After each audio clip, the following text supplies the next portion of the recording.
ठीक है, तो देखो ये अभी जो फिलहाल सेशन मैंने रखा है, पहला प्रेफरेंस पहला ये है कि अपन इंटरेक्टिव रखेंगे, कि पहले मैं आपके कोशिश करूँ कि डाउट्स क्लियर कर लूं, और ये मैं कोई आइडिया लग जाए कि आपको किस तरह के डाउट्स आ रहे हैं।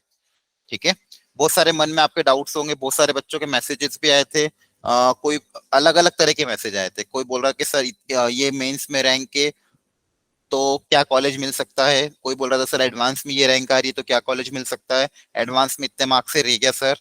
फिर कोई किसी का मेंस का स्कोर कम है, किसी का एडवांस का स्कोर कम है, किसी के ड्रॉप की भी इच्छा है। बहुत सारे अलग अलग वेराइटी ऑफ क्वेश्चंस आए थे। तो वो भी जितने भी आपके क्वेश्चंस है, क्वेरीज है, तो आज आप अनम्यूट करके या फिर चैट बॉक्स पे जैसा भी हो, ठीक है, आप पूछ लेना, ताकि एक मुझे आइडिया लग जाए कि बेसिक क्वेरी आपकी कैसी आ रही है। ठीक है, ये सेशन 2 पार्ट में होगा। ठीक है, एक पार्ट तो अभी होगा, सेकंड पार्ट हम या तो इसको नाइट में या फिर मॉर्निंग में वापस रखेंगे, जिसमें आपके मैं सारी जो क्वेरीज आपने पूछी है और उनकी और डिटेल इंफॉर्मेशन आपके साथ में शेयर करूंगा। ठीक है, तो फर्स्ट ऑफ ऑल जो एक मेजर चीज है, जो आपको पता ही आईआईटी में, जैसे अभी आपका फिलहाल आपने एग्जाम दिए, तो यहाँ पे अलग अलग कैटेगरी के बच्चे होंगे, राइट। कुछ बच्चे ऐसे होंगे, सबने जेई का पेपर दिया था, राइट। उसमें सबसे पहले अपन ने मेंस के एग्जाम दिया, मेंस के बाद जो जो क्वालिफाई हुए उन्होंने फिर एडवांस का एग्जाम दिया, और एडवांस में से भी कुछ बच्चे जो क्वालिफाई हुए जिनका रैंक आ गया है। ठीक है, कुछ बच्चे को रैंक आ गया, कुछ बच्चों का प्रेपरेटरी रैंक आया, कुछ बच्चों का रैंक नहीं आ पाया, सब्जेक्ट कट ऑफ, किसी का सब्जेक्ट कट ऑफ क्लियर नहीं हुआ है, किसी का ओवरऑल कट ऑफ कुछ रह गया है, लेकिन कुछ छोटे मोटे मार्क्स के कारण उनका कट ऑफ रह गया, राइट। किन्हीं का मेंस मेंस में अच्छा स्कोर आया, एडवांस उनका क्लियर नहीं हुआ था, राइट। तो अब आप अलग अलग स्टेजेस पे हो, बच्चे मेंस पे हैं, कोई बच्चे एडवांस क्वालिफाइड हो गए हैं। ठीक है, अब मेजर जो क्वेरी एक दो बच्चों की ये आती है कि सर हमारा ये ये रैंक है और ये कैटेगरी है, तो इसके हिसाब से मुझे क्या कॉलेज मिल सकता है, क्या कॉलेज नहीं मिल सकता है। ये तो कब, जब आप जोसा की काउंसलिंग अटेम्प्ट करोगे तब। ठीक है, और दूसरी एक क्वेरी ये कि सर लेना चाहिए कि नहीं लेना चाहिए। हाँ, है ना, यही मेजर है कि इसके अलावा और भी कुछ है। सर एक ये था कि हाँ मतलब हाँ, चॉइस फिलिंग कैसे करें। बिल्कुल ठीक है, मैं यहाँ पे और लिखते सर, जाता हूँ एक मिनट, हाँ एक हाँ, सेकंड, हाँ। और सर स्कॉलरशिप के बेसिस पे भी था, अगर वहाँ पर जाएंगे तो अगर दूसरे स्टेट का इनकम सर्टिफिकेट है तो इस वाले कॉलेज में लगेगा या नहीं लगेगा गवर्नमेंट में। चॉइस फिलिंग, आपका एक तो मेजर पेरी कोली चॉइस फिलिंग कैसे करें, हाँ। सेकंड हाँ आपने क्या बताया था? कि सर मतलब एक दो डॉक्यूमेंट अगर दूसरे स्टेट के हैं या हाँ हाँ हाँ, गांव वगैरह के तो चल जाएंगे, नहीं चल जाएंगे या नहीं नए बनवाने पड़ेंगे।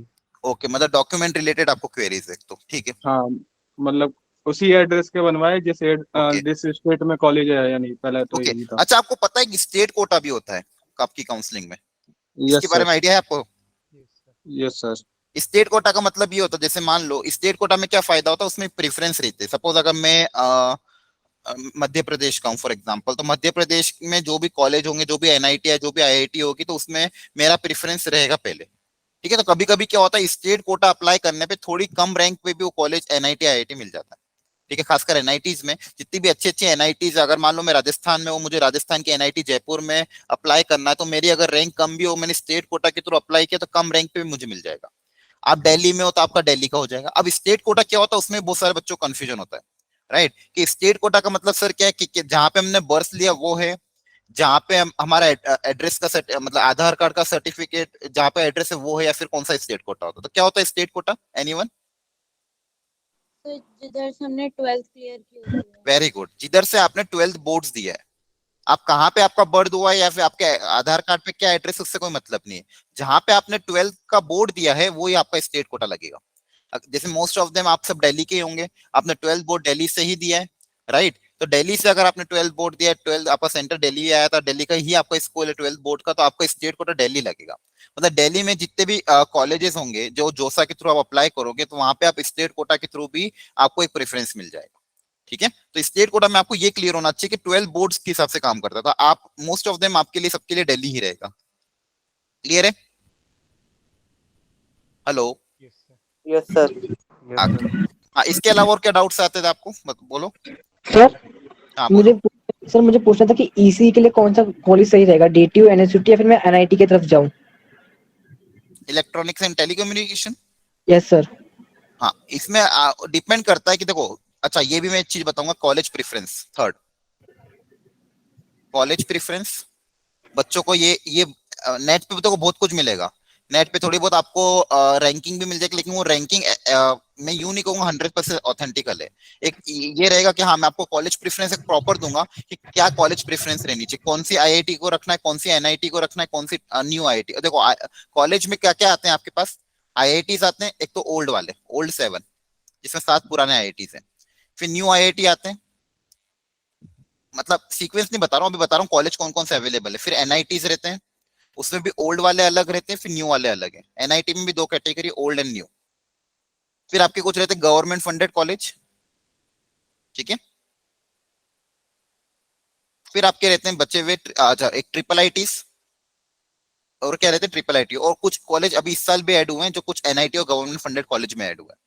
अब इसमें प्रीफरेंस क्या होना चाहिए कॉलेज का, कि कौन से कॉलेज को ऊपर रखे, कौन से कॉलेज को नीचे रखे, ब्रांच वाइज वो। अब उसमें ऐसा भी होता है कि कुछ नए आईआईटी और कुछ, अगर पुराने एनआईटी में बात करूं, न्यू आईआईटी और पुराने, तो कुछ पुराने एनआईटी नए आईआईटी से भी ज्यादा अच्छे हैं, तो हो सकता है ये थोड़े से ऊपर आ जाए। ये टॉप 7 ये तो रहना ही है, टॉप 7 आईआईटी को तो सबसे ऊपर रहना है, उसके बाद आपके कुछ नए आईआईटी आएंगे, उसके बीच बीच में कहीं ना कहीं पुराने एनआईटी भी आएंगे, ठीक है। तो ये जो सीक्वेंस है ये भी मैं आपको आज बताऊंगा कि कॉलेज का सीक्वेंस क्या होना चाहिए।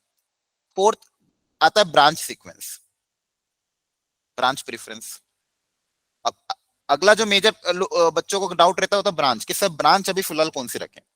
बहुत सारे लोग अलग अलग सजेशंस देंगे आपको, यूट्यूब पे वीडियो देखोगे या फिर कहाँ पे भी पूछोगे तो अलग अलग चीजें आएगी दिमाग में। कोई बोलेगा ये ब्रांच ज्यादा अच्छी, कोई बोलेगा ये ब्रांच अच्छी, तो कौन सी ब्रांच हमें लेनी चाहिए, कौन सी ब्रांच हमको रखनी है, फिर ब्रांच और कॉलेज, फिर इन दोनों का कॉम्बिनेशन लेके हमको वहां पे चॉइस फिलिंग करनी रहेगी। हाँ इसके अलावा बताओ और क्या क्वेरी रहती है आपकी मेजर। तो जैक दिल्ली के लिए जो लास्ट की चॉइस फिलिंग है, हाँ वापिस बोलना यस बेटा, क्या सर। बोला। सर तो जैक दिल्ली के जो सर, हाँ जैक दिल्ली, यस सर, उसका मतलब फॉर्म भरा था तो उसमें जो जो चॉइस फिलिंग का जो ऑर्डर होना चाहिए वो भी बता दो सर। ठीक है, जैक दिल्ली में चॉइस फिलिंग का ऑर्डर, यस सर। ओके ये रहेगा, ठीक है। नेक्स्ट, इसके अलावा बच्चों आप जितने भी सर आपके मन में डाउट्स हैं ना, एक बार मुझे आइडिया दे दो, तो फिर अपन स्कॉलरशिप एक एक करके सारे डाउट्स क्लियर करेंगे, मैं आपको सारे आइडिया लग जाएगा मुझे कि मेजर आपकी कहाँ पे दिक्कत आ रही है। हाँ सर स्कॉलरशिप के लिए फीस डॉक्यूमेंट। अलॉटमेंट के बाद हम कब तक फ्लोट कर सकते हैं और कब हमें फिक्स करनी होगी, ये वाली चीज भी बता दीजिए। Okay, when to float and when to fix, okay good question. When to float fix, ये भी अभी तो बहुत बारे बच्चों को डाउट होगा, फ्लोट का मतलब क्या होता है, फ्रीज का मतलब क्या होता है, फिक्स का मतलब क्या होता है, ठीक है। इसका आपको पता मॉक अलॉटमेंट होता है एक, पहले सबसे पहले आपने वो देखा सीक्वेंस जोसा का,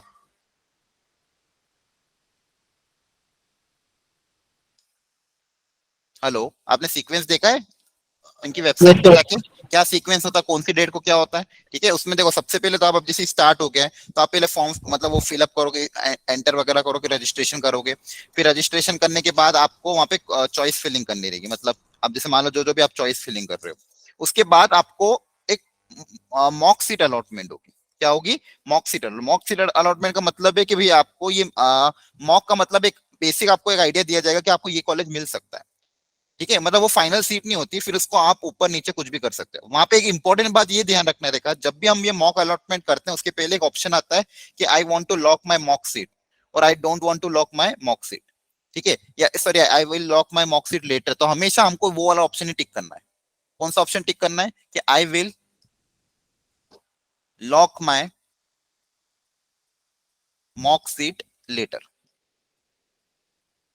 ठीक है। ये इसके बारे में मैं आपको पूरा डॉक्यूमेंट करके अच्छे से इन्फॉर्मेशन दूंगा, लेकिन ये बेसिक इन्फॉर्मेशन है कि जब भी अगर आप बहुत सारे बच्चों ने हो सकता है स्टार्ट भी कर दिया, मतलब प्रीफरेंस करना है, फिर मान लो बहुत सारे बच्चों ने फॉर्म फिलअप भी स्टार्ट कर दिया होगा या फिर कॉलेज भी डाल दिए होंगे, लेकिन उनको ये चीज हमेशा ध्यान रखनी है, जब लास्ट में आप पहुंच जाओगे तो वहां पे आपको बस 2 ऑप्शन आएंगे कि आपको मॉक सीट को लॉक करना या नहीं करना। तो आप हमेशा इसी को टिक करना, ध्यान रखना, क्योंकि बाद में अपन इसको चेंज कर सकते हैं और करना ही चाहिए।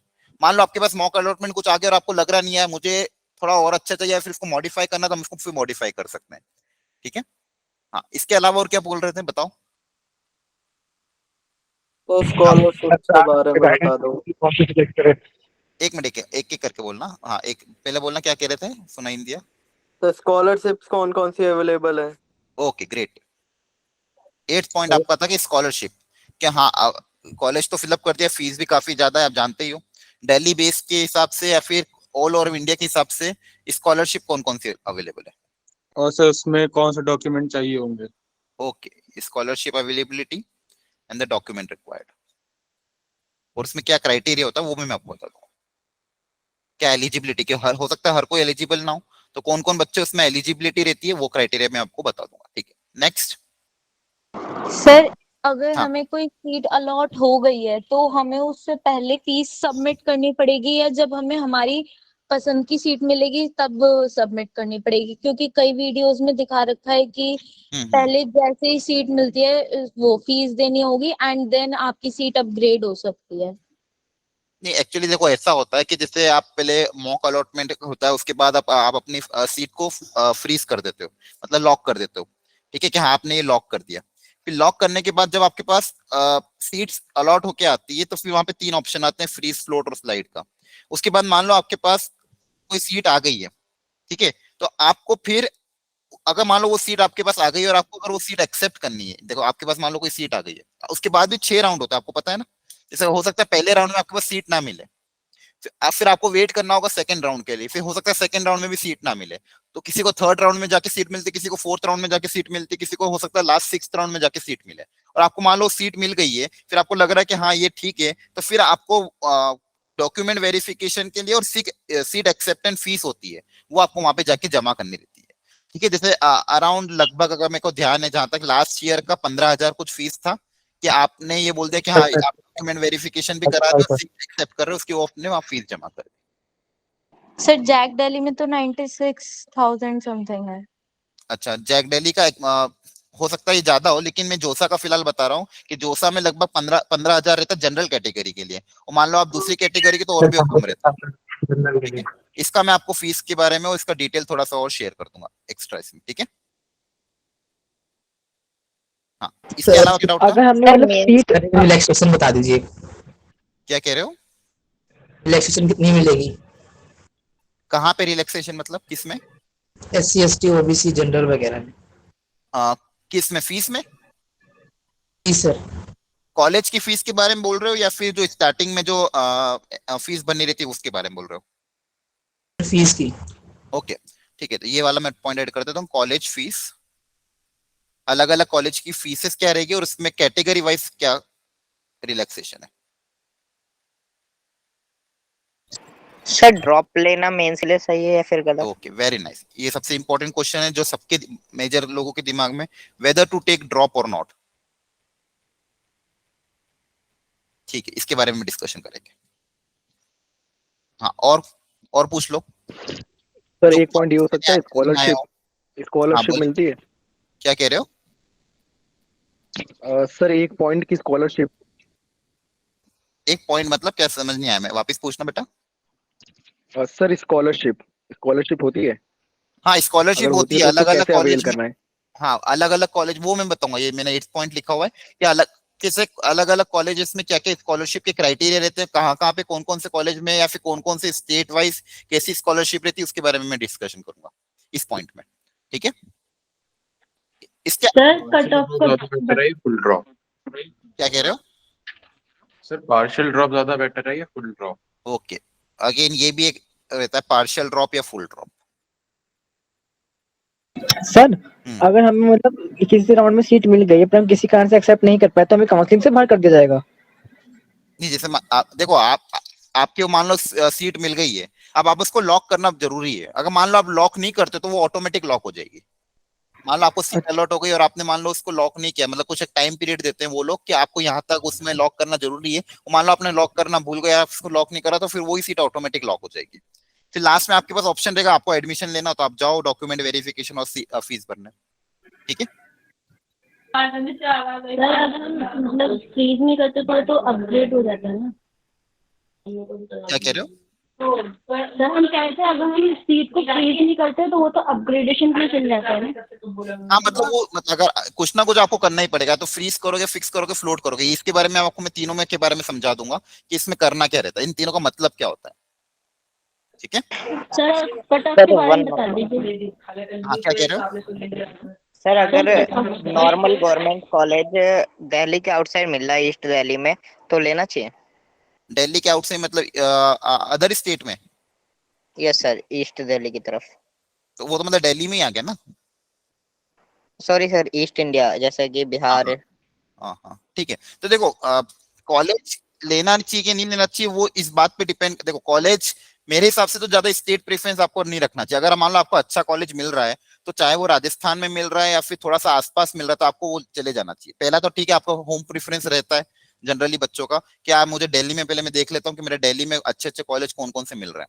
लेकिन आपको मान लो कोई एक ऐसा कॉलेज है जो आपकी रैंक पे थोड़ा सा बाहर मिल रहा है, चाहे फिर वो नॉर्थ में हो, थोड़ा सा ईस्ट में हो या फिर वेस्ट में हो, लेकिन अगर कॉलेज अच्छा है, आपकी मनपसंद की आपको ब्रांच मिल रही है तो आपको फिर चले जाना चाहिए।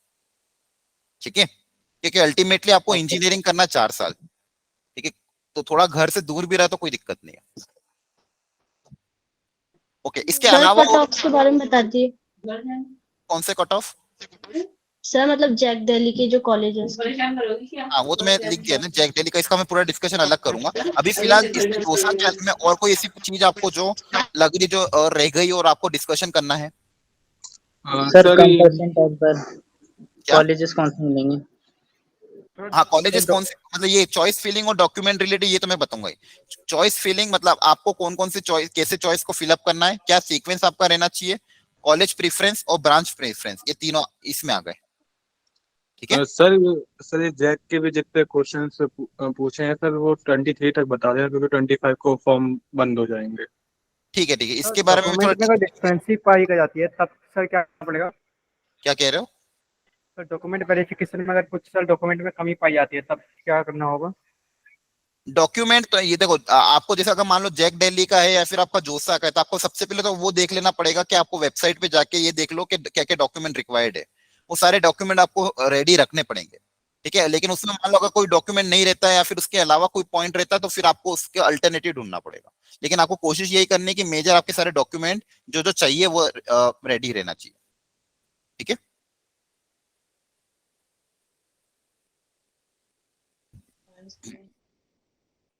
हाँ एनीवन एल्स इसके अलावा और कोई पॉइंट जो आपको डिस्कशन करना है जो इसमें नहीं लिखा गया हो? सर एक जेन्युइन पॉइंट हाँ बोलिए। सर एक जेन्युइन पॉइंट ये है कि अगर हमें हमारी जो मनपसंद स्ट्रीम है या हमें ब्रांच लेनी है, हाँ लेकिन वो हाँ ब्रांच जो है इंडिया में बहुत रेयर है, जैसे एस्ट्रोफिजिक्स हो गई और हाँ इन हाँ सब के बारे में, वो हाँ हाँ। रेयर है बहुत, लेकिन इंडिया में भी है तो बहुत रेयर होती है, उसके लिए बाहर जाना पड़ेगा। तो उस केस में क्या करना चाहिए, इंडिया में ही वही ब्रांच ले लेनी चाहिए या फिर बाहर जाने के लिए ट्राई करना चाहिए? देखो अगर मान लो दो चीजें होती है, फिलहाल तो अभी आपको जैसे ये जो जो भी काउंसलिंग हो रही है इसमें कि आपको यहाँ से बीटेक करने के लिए है। ठीक है, अगर वो ब्रांच आपकी इंडिया में तो आप कर पाओगे, मान लो नहीं है तो फिर आप कर ही नहीं पाओगे, फिर आपको वो तो डिसीजन आपका होगा कि आपको फिर क्या करना है। लेकिन मेरा प्रेफरेंस ये रहता है कि आप है ना बीटेक इंडिया से अच्छे कॉलेज में कर लो, फिर अगर आपको स्पेशलाइजेशन करना है किसी भी उसी ब्रांच से रिलेटेड, जैसे मान लो आपको एस्ट्रोफिजिक्स में करना है तो एस्ट्रोफिजिक्स से रिलेटेड आप पहले ये देखो कि किस में बीटेक करने में फायदा है, फिर उस ब्रांच में बीटेक करके फिर एमएस करने के लिए आउट ऑफ इंडिया जा सकते हैं। ठीक है, लेकिन अगर आपको जिसमें जिसमें भी आपको क्वालिफिकेशन करना है, जिसमें भी आपको हायर डिग्री पानी है तो उसके रिलेटेड उससे रिलेटेड देखो कि कौन सी ब्रांच मिल रही है इंडिया में। ठीक है, ओके सर, सर डेफिनेटली। हाँ बोलो। सर हम कह रहे थे कि कॉलेज में जाके ब्रांच चेंज के बारे में बता दीजिए। हाँ कॉलेज में देखो ब्रांच चेंज का ऑप्शन रहता है, कुछ कुछ कॉलेज अलाउड करते हैं, कुछ कॉलेज अलाउड नहीं करते। फर्स्ट ईयर के बाद आप ब्रांच चेंज कर सकते हैं, लेकिन उसमें थोड़ा रिस्क रहता है बच्चों। ब्रांच चेंज के लिए क्या होता है कि फिर आपको फर्स्ट ईयर का परसेंटेज देखते हैं कि आपका फर्स्ट ईयर में क्या कितना परसेंटाइल आया है, फिर उसमें भी जो जो बच्चे फिर अप्लाई करते हैं फिर उसमें भी ये भी रहता है कि मान लो आपने जिस ब्रांच के लिए अप्लाई किया है वहां पे कितनी सीट खाली हुई है, और फिर मान लो वहां पे 3 सीट खाली हुई है और ब्रांच चेंज के लिए अलग अलग ब्रांच से 15 लोगों ने अप्लाई किया है, फिर 15 लोगों में भी वो देखेंगे भी किसका परसेंटेज फर्स्ट ईयर का ज्यादा है तो फिर जाके उनको मिलता है। तो ऐसा जरूरी नहीं कि आपको ब्रांच चेंज हो ही जाए, रहता है क्राइटेरिया ब्रांच चेंज करने का, लेकिन वो 100% श्योरिटी नहीं है, थोड़ा रिस्क रहता है उसमें। क्लियर है? लेकिन अगर मान लो आपकी ब्रांच हायर है और आपको लोअर ब्रांच में जाना तो चांसेस ज्यादा है, लेकिन आपकी ब्रांच मान लो लोअर और हायर ब्रांच के लिए अप्लाई करोगे तो चांसेस कम है, ये मैं बता रहा हूँ। जैसे मान लो आपको फॉर एग्जांपल आपने मैकेनिकल ले लिया है और आपको मान लो सीएस या फिर कोई हायर ब्रांच डेटा साइंस या आर्टिफिशियल इंटेलिजेंस में जाना है और हो सकता है वहां पे सीटें ना मिले, तो फिर चीजें दिक्कत आ जाएगी। मान लो आपका केमिकल है और आपको ऊपर वाली ब्रांच में जाना है, लेकिन मान लो आपकी ब्रांच हायर है और आपको लग रहा है कि नहीं मैं ये ब्रांच में नहीं कर पाऊंगा, मुझे कोई दूसरी ब्रांच चाहिए जो लोअर ब्रांच है, तो हो सकता है लोअर ब्रांच आपको मिल जाए। ठीक है, okay. Else, anyone else? Sir dropper हाँ बोलो बोलो। सर ड्रॉपर्स के लिए अंतिम बैच कब से स्टार्ट होगा? ठीक है, हाँ वो बैचेस का मैं ड्रॉपर्स के बारे में बताता हूँ, एक मिनट। हाँ बैच का डिटेल यहाँ पे लिख देता हूँ मैं। सर हाँ हाँ बोलो।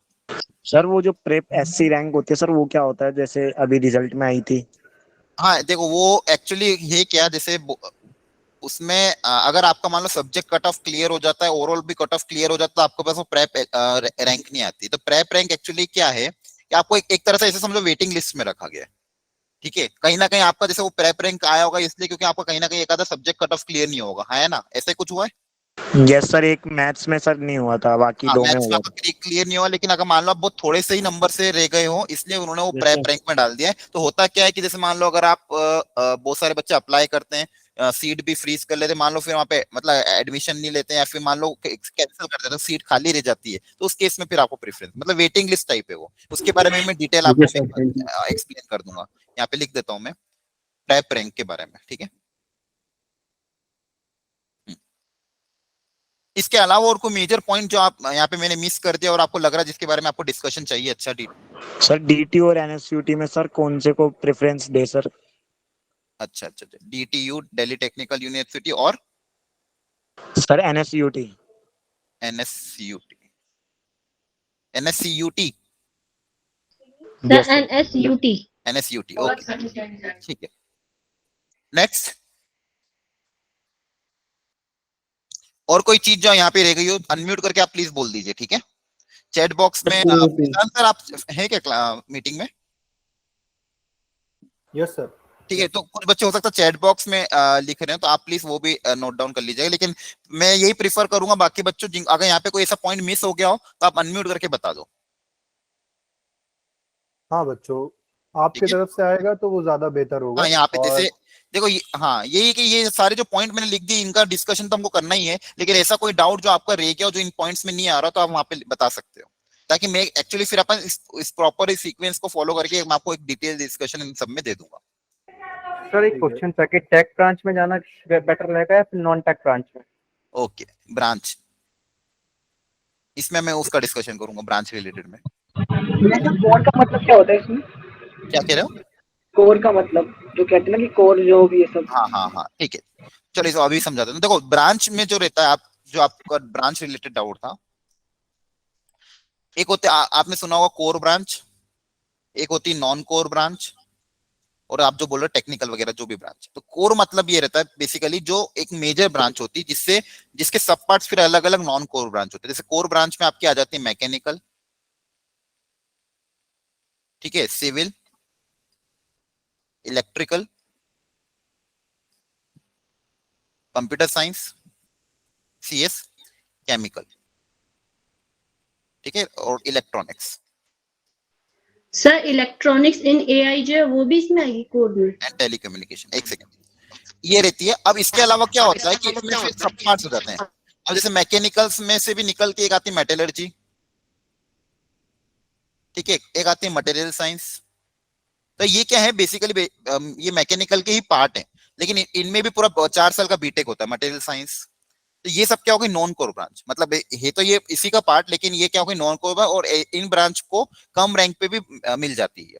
सिविल में भी फिर कुछ थोड़े बहुत अलग अलग आ जाते हैं, फिर इसके अलावा एरोस्पेस आ जाता है, फिजिक्स आ जाता है, अलग अलग चीजें आती है। लेकिन आपकी ये मेजर क्या होती है बेसिकली इनको कोर ब्रांच, और एक आधी और भी एक्स्ट्रा इसमें होगी, लेकिन ये मेजर आपकी कोर ब्रांचेस है। फिर जो ब्रांचेस इनसे निकली हुई है मतलब इसी का सब पार्ट है उनको अपन नॉन कोर ब्रांच बोलते हैं। ठीक है, क्लियर हुआ है डाउट? Yes sir. ठीक है, और दूसरा आप और डिटेल में वहां पे देख सकते हो कि अलग अलग कॉलेजेस की क्या क्या, एक मैं आपको वेबसाइट की लिंक भी आज प्रोवाइड मतलब इस डॉक्यूमेंट में जब भी हम डिस्कशन करेंगे वहां पे एक लिंक भी शेयर करूंगा जहां पे आप कॉलेज वाइज ये देख सकते हो कि किस किस कॉलेज में क्या क्या ब्रांचेस अवेलेबल है। ठीक है, और उन सारी ब्रांचेस की क्या क्या कट ऑफ लिस्ट है वो आपको देखना चाहिए। जैसे मान लो आपका preference for example IIT Kanpur या फिर IIT दिल्ली, तो IIT दिल्ली में क्या क्या कोर्सेज अवेलेबल है ये आपको देखना चाहिए। ठीक है, उन कोर्सेज की क्या ओपनिंग रैंक है, क्या क्लोजिंग रैंक है, ये पूरी लिस्ट आपके पास रेडी होनी चाहिए। ठीक है, चलो चलो सर जेट दिल्ली के कॉलेज का बता दीजिएगा। हाँ, ये मैं डिस्कशन इसका अलग से रखूंगा, फिलहाल अभी मैं ओवरऑल इसका डिस्कशन कर रहा हूँ। एक मिनट, अब देखो सबसे पहले मैं आपको इस पॉइंट पे डिस्कशन करूंगा कि ड्रॉप का क्या करना चाहिए, क्या नहीं करना चाहिए। ठीक है, देखो क्योंकि मेजर ये एक ऐसी चीज है जो बहुत सारे बच्चे सिलेक्ट भी हो गए, और इसमें मेजर जो बच्चों को डाउट है whether I should take drop और नॉट। ठीक है, पहले इसका पॉइंट हम क्लियर कर लेते हैं, फिर मैं आपको बताऊंगा कि काउंसलिंग से रिलेटेड आपको क्या क्या चीजें रेडी रख के रखनी है। ठीक है, अच्छा मैंने आपको स्टार्टिंग में बताया था हम ये सेशन दो पार्ट में लेंगे। ठीक है, ये इस पार्ट में तो मैंने आपके सारे डाउट्स ले लिए कि मुझे मेजर ये फोकस रहेगा कि आपके ये सारे डाउट्स आ गए। इसके अलावा भी अगर कोई डाउट्स होता है वो यहाँ पे पुटअप कर सकते हैं। अब मैं ये सारे डाउट्स अगले सेशन में आपके क्लियर करूंगा, जिसमें आपके पास सारी चीजें डिटेल फॉर्मेट और इसमें मतलब एक पीपीटी बना के आपके साथ शेयर कर दूंगा। अभी फिलहाल अपन एक एक करके जो मेजर पॉइंट है उनके पे डिस्कशन करते हैं। सबसे पहले ड्रॉप का पॉइंट। अब देखो ड्रॉप के बारे में अगर आप मुझसे पूछोगे, जैसे अब इसमें भी ना अलग अलग चीजें होती है। अब जैसे कुछ बच्चे ऐसे होंगे जिनकी रैंक काफी कम आई है, ठीक है, जिनकी रैंक बहुत ज्यादा कम है और जिनको हो सकता है कॉलेज अभी ना मिल पा रहा हो, किसी कारणवश वो प्रिपरेशन ना कर गया, तो एकदम जब लोवेस्ट रैंक है तो उसमें ये डिसीजन आपको ले। अच्छा, इसके अलावा अगर आपने मान लो कोई और एग्जाम नहीं थे, तो मैंने ये स्टार्टिंग में ही कहा था कि जिनका अगर आईआईटी में जेई के एग्जाम में रैंक बहुत कम आ रहा है तो उनके लिए मैंने बोला था कि आप सीयूटी के एग्जाम देना। ठीक है, तो सीयूटी में अगर मान लो आपका अच्छा परफॉर्मेंस है तो सीयूटी के थ्रू आप अच्छे कॉलेज में बीएससी वगैरह कुछ कर सकते हो। ठीक है, तो एक तो वो कैटेगरी के बच्चे होंगे जिनका रैंक बहुत लो आ रहा है। सेकंड कैटेगरी के बच्चे वो होंगे जिन्होंने मेंस में ठीक ठाक परफॉर्म कर लिया था लेकिन वो एडवांस के लिए क्वालिफाई नहीं कर पाए थे। ठीक है, तो मेंस में उनका एवरेज रैंक आ गया था। एंड थर्ड कैटेगरी के बच्चे होंगे जिनका मेंस में अच्छा रैंक आया है और एडवांस में वो क्वालिफाई नहीं कर पाए। और फोर्थ कैटेगरी कुछ ऐसे भी होंगे जो मेंस में भी अच्छे रैंक लेके आ गए थे, एडवांस में भी उनका कुछ ना कुछ रैंक आ गया है, लेकिन फिर भी जो मनपसंद कॉलेज उनको या मनपसंद ब्रांच या मनपसंद कॉलेज उनको नहीं मिल पा रहा है। ठीक है, अब देखो यहाँ पे जो सबसे मेजर रोल रहता है वो सबसे यही रहता है कि आप पे डिपेंड करता है सबसे इंपॉर्टेंट चीज कि आपकी मेंटल स्टेट क्या है। ठीक है, अगर मान लो क्योंकि ड्रॉप लेना, डिसीजन लेना बहुत इंपॉर्टेंट ये फैक्टर है, क्योंकि ड्रॉप में आपको क्या रहता है, साल भर आपको वही चीज पढ़नी है प्रॉपरली। ठीक है, आपको पता ही है कि ड्रॉप में अब आपका स्कूल नहीं है। ठीक है, अब आपको सिंगल गोल रहता है कि आपको भाई कोचिंग जाना है या फिर क्लासेस अटेंड करनी है। ठीक है, ऑनलाइन करो ऑफलाइन करो जो भी आपका प्रेफरेंस रहता है, और आपको फिर सेल्फ स्टडी करना रहता है। जो भी आपके पास टाइम पीरियड रहता है, टाइम पीरियड भी कितना रहेगा बताओ, कितने मंथ का रहेगा टाइम पीरियड? जैसे अगर मान लो ये वाला मंथ 6 महीने, जून तो मान लो चला गया आपका पूरा, जुलाई भी जून तो मान लो अगर आप काउंसलिंग अटेम्प्ट करो तो जून चला गया, तो जुलाई अगस्त सितंबर अक्टूबर नवंबर दिसंबर, ठीक है, लगभग 6 महीने हैं। तो ये आपका डिसीजन बहुत फर्म होना चाहिए कि 6 महीने में आप रगड़ के मेहनत कर सकते हो कि नहीं कर सकते हो। रगड़ के मतलब आपको कम से कम 8 से 10 घंटे पढ़ना ही पड़ेगा मिनिमम, तो ही जाके आप में ड्रास्टिक चेंज आएगा। ठीक है, तो ये ना खुद की ईमानदारी से आपको सोचना होगा। अगर आपको लग रहा है कि नहीं यार मेरे में इतनी कैपेसिटी नहीं है या फिर मेरे में इतना वो नहीं है कि मैं इतना ज्यादा वो मतलब कर पाऊं कि भाई इतना मैं पढ़ पाऊं अकेले रह के या फिर वो सब रह के, तो फिर आप है ना ड्रॉप का मत सोचना बच्चों। ठीक है, अब देखो उसमें भी है ना कुछ बच्चे ऐसे हैं जैसे जिनका जो इस कैटेगरी में आ रहे, जिनका मेंस स्कोर अच्छा आ गया है इस बार अटेम्प्ट करने पे, एडवांस में कुछ मार्क्स से अगर रह गए हैं तो उनको मैं प्रीफर कर सकता हूँ कि हाँ वो लोग ट्राई कर सकते हैं। ठीक है, और जिनका एवरेज भी स्कोर आ रहा है लेकिन वो खुद पे कॉन्फिडेंस है अगर उनको कि नहीं मैं मतलब दिन रात एक करके मेहनत, बताओ वो सोच समझ के डिसीजन लेना, दिन रात करके मेहनत, क्योंकि यहाँ पे आपको सीटिंग लगानी पड़ेगी, 2 घंटे 3 घंटे 4 घंटे आपको बैठ के पढ़ना पड़ेगा, चाहे आपको पसंद हो या ना हो। ठीक है, लेकिन हाँ जिन बच्चों का स्कोर मेंस में अच्छा आ गया है, एडवांस में उनका क्वालिफिकेशन नहीं हो पा रहा, हो सकता है उनको एनआईटी मिल रहा हो या फिर हो सकता है एनआईटी भी ना मिल रहा हो। ठीक है, तो उनको ड्रॉप लेना चाहिए कि नहीं लेना चाहिए, तो उनके लिए मैंने कुछ बच्चों को ये बोला था कि ऐसे कैटेगरी के बच्चे अभी काउंसलिंग कर लो एक बार। ठीक है, काउंसलिंग में बैठ जाओ। जो बच्चे ऐसे हैं जिनका एडवांस भी क्वालिफाई हो गया, मेंस भी क्वालिफाई हो गया, लेकिन उनको लग रहा है कि पता नहीं अच्छा कॉलेज मिलेगा या नहीं मिलेगा, अच्छी ब्रांच मिलेगी नहीं मिलेगी, ऐसे बच्चे जिनका मेंस में अच्छा स्कोर है लेकिन एडवांस क्वालिफाई नहीं हुआ, लेकिन उनको मेंस के बेसिस पे हो सकता है एनआईटी मिल जाए या फिर और दूसरे गवर्नमेंट फंडेड कॉलेज मिल रहा है। तो आपको अगर अच्छा एनआईटी मिल रहा है, अगर आपको अच्छा एनआईटी मिल रहा है, अच्छी ब्रांच भी आपकी पसंद की मिल गई है, तो आप फिर ड्रॉप मत लेना, आप ड्रॉप मत लेना। ठीक है, आपको अगर अच्छा एनआईटी मिल रहा है, अच्छी ब्रांच मिल रही है, तो आप ड्रॉप मत लेना। इसके अलावा भी एक अल्टरनेट ऑप्शन है तो वो मैं बताऊंगा। लेकिन आपको लग रहा है कि नहीं आपको एनआईटी अच्छा नहीं मिल पा रहा है, नया एनआईटी मिल रहा है, उसमें ब्रांच भी मनपसंद नहीं मिल रही है, और आप और गवर्नमेंट कॉलेज जो मिल रहा है वो भी इतना ठीक ठाक नहीं, और ब्रांच भी ऐसी नहीं मिल रही, तो फिर आप ड्रॉप का सोच सकते हो। लेकिन आपको काउंसलिंग में जरूर बैठना चाहिए। समझ पा रहे हो? अगर आपकी रैंक मेंस में अच्छी है, एडवांस भले क्वालिफाई नहीं हुआ है, कैटेगरी के हिसाब से आपकी रैंक अच्छी आ रही, तो आप एक बार काउंसलिंग जरूर करो। काउंसलिंग करने के बाद देखते हैं कि मॉक में या फिर फर्स्ट राउंड तक या सेकंड राउंड तक आपको क्या ब्रांच मिल जाती है। फिर एक बार आप मुझसे डिस्कशन करना कि सर मेरे को ये कॉलेज में ये ब्रांच मिल रही है, तो अब मुझे क्या करना चाहिए, मुझे ड्रॉप लेना चाहिए कि नहीं लेना चाहिए। उस समय फिर अपन डिस्कशन करेंगे, आपके साथ मैं 1 to 1 बात करूंगा, फिर आपको मैं बताऊंगा ठीक है आप ये डिसीजन ले सकते हो।